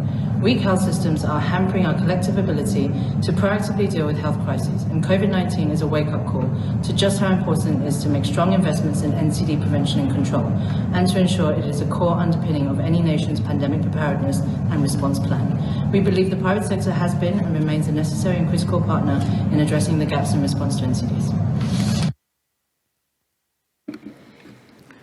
I thank International Federation of Pharmaceutical Manufacturers Association for their statement.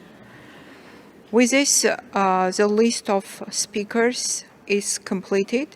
I do not have any further speakers on my list. I thank you for your contribution.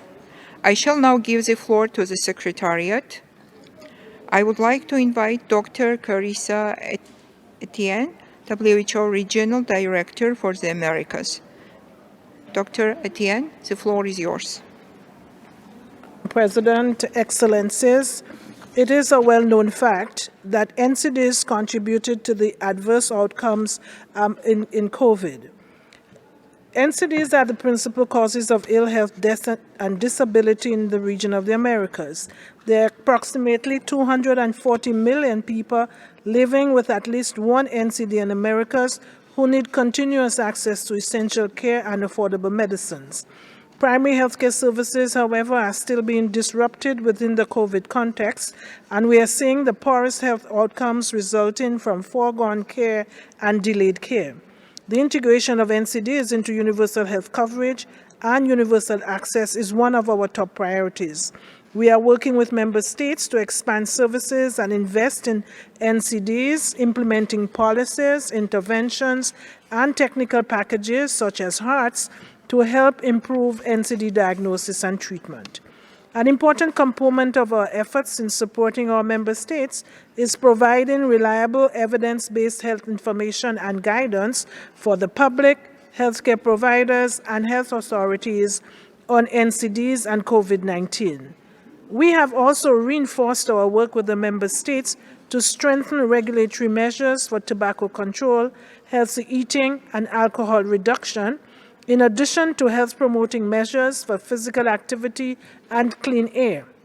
South America has become the first multi-nation continent to achieve smoke-free public spaces. Digital health has been deployed during the pandemic to expand access to health services. PAHO has initiated an ambitious telehealth and NCD initiative with several member states, seeking to incorporate the focus on the needs of those with NCDs in the region's digital transformation of health agenda. And lastly, I want to highlight the importance of advocacy and political engagement to keep the NCD agenda high in the agenda of governments. Today, I'm pleased to note that the Americas will host the high-level technical meeting of small island development states on the prevention and control of NCDs in Barbados in October of this year, and a ministerial conference of SIDS on the prevention and control of NCDs and mental health in March 2023. These will serve as part of the preparatory process to the 4th UN high-level meeting on NCDs. And we look forward to welcoming all of you to these meetings. Thank you, Madam President. Thank you, Dr. Etienne. Now I would like to invite Dr. Jakob for her speech. Dr. Jakob, the floor is yours. Madam President, Excellencies, delegates, ladies and gentlemen. First of all, let me thank you very warmly for the rich discussion and guidance and support from the Member States on this very important issue. And many thanks also to you for all the actions that you take in your countries to prevent and control the NCDs. As many of you pointed out today, NCD presents a serious public health and development challenge. Despite being the world's leading cause of death, NCDs continue to receive only 1 to 2% of all official development assistance for health.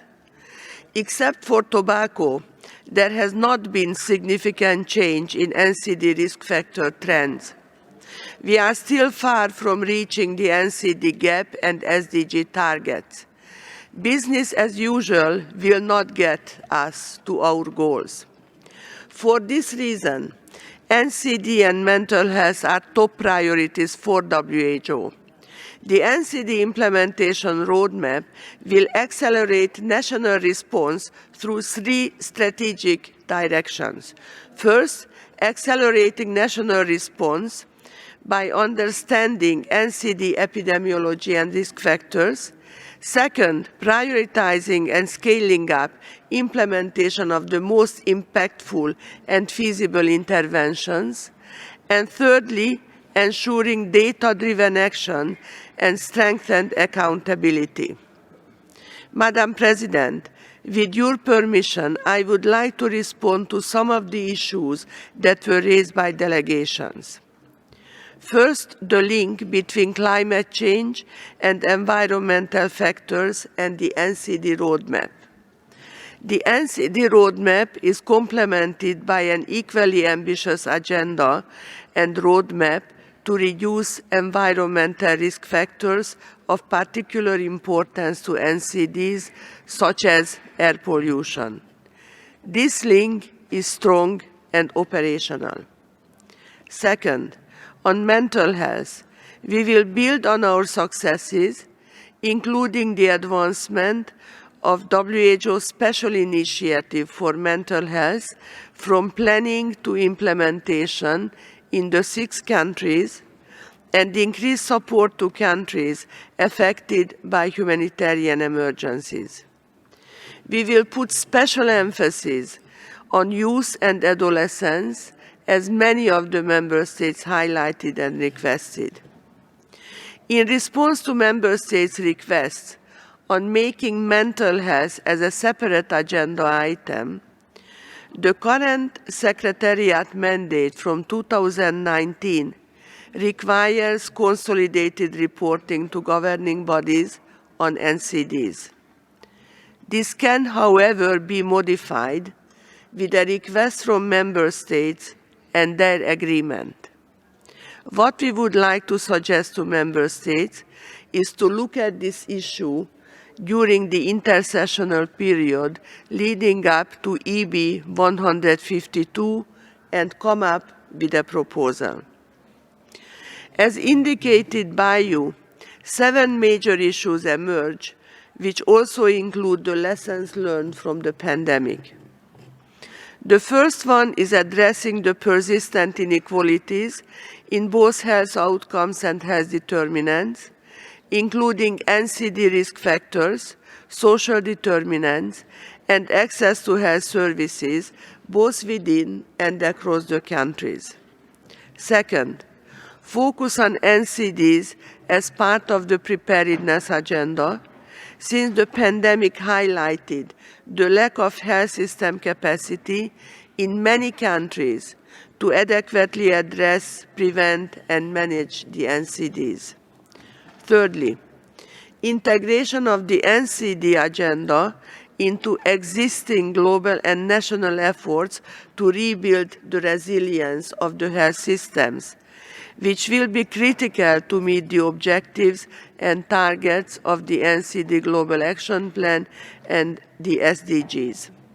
There is a clear support from the delegations to focus on NCD and mental health through WHO priority on radically reorienting health systems towards primary health care, and also to build on the ACP, UHCP programs, as well as Norway's flagship program in the countries.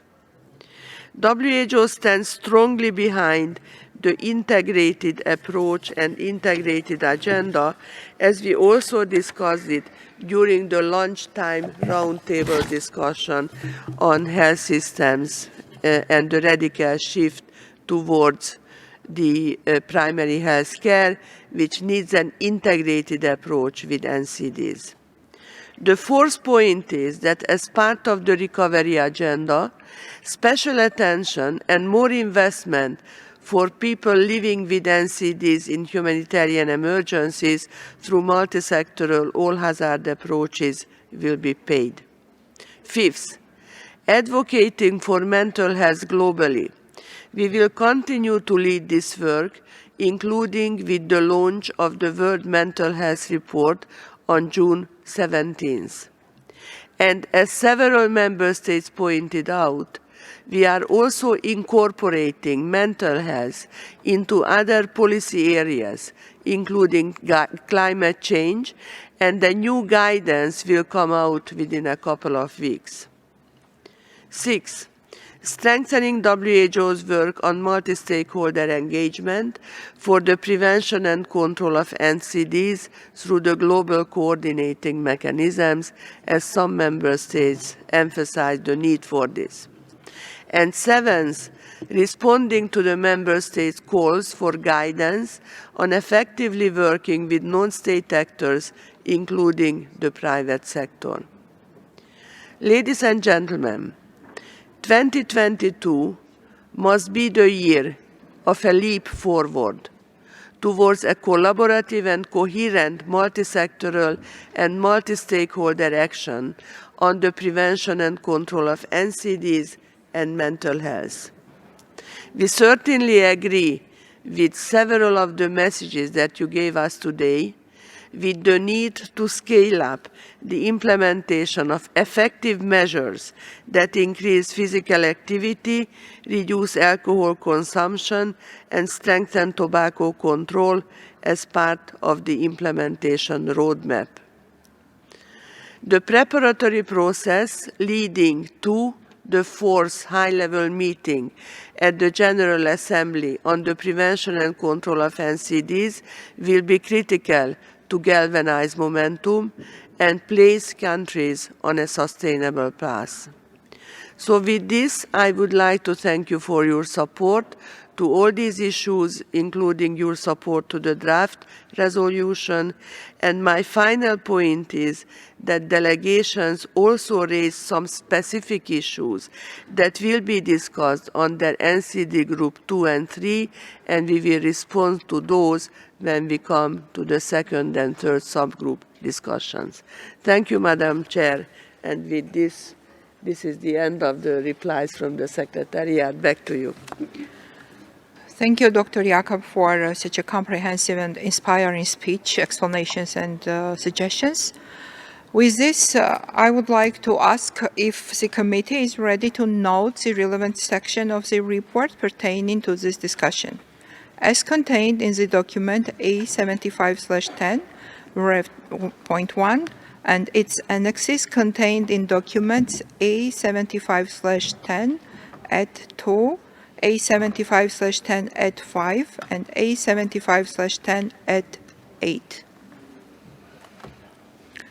I see no objections, so this is noted.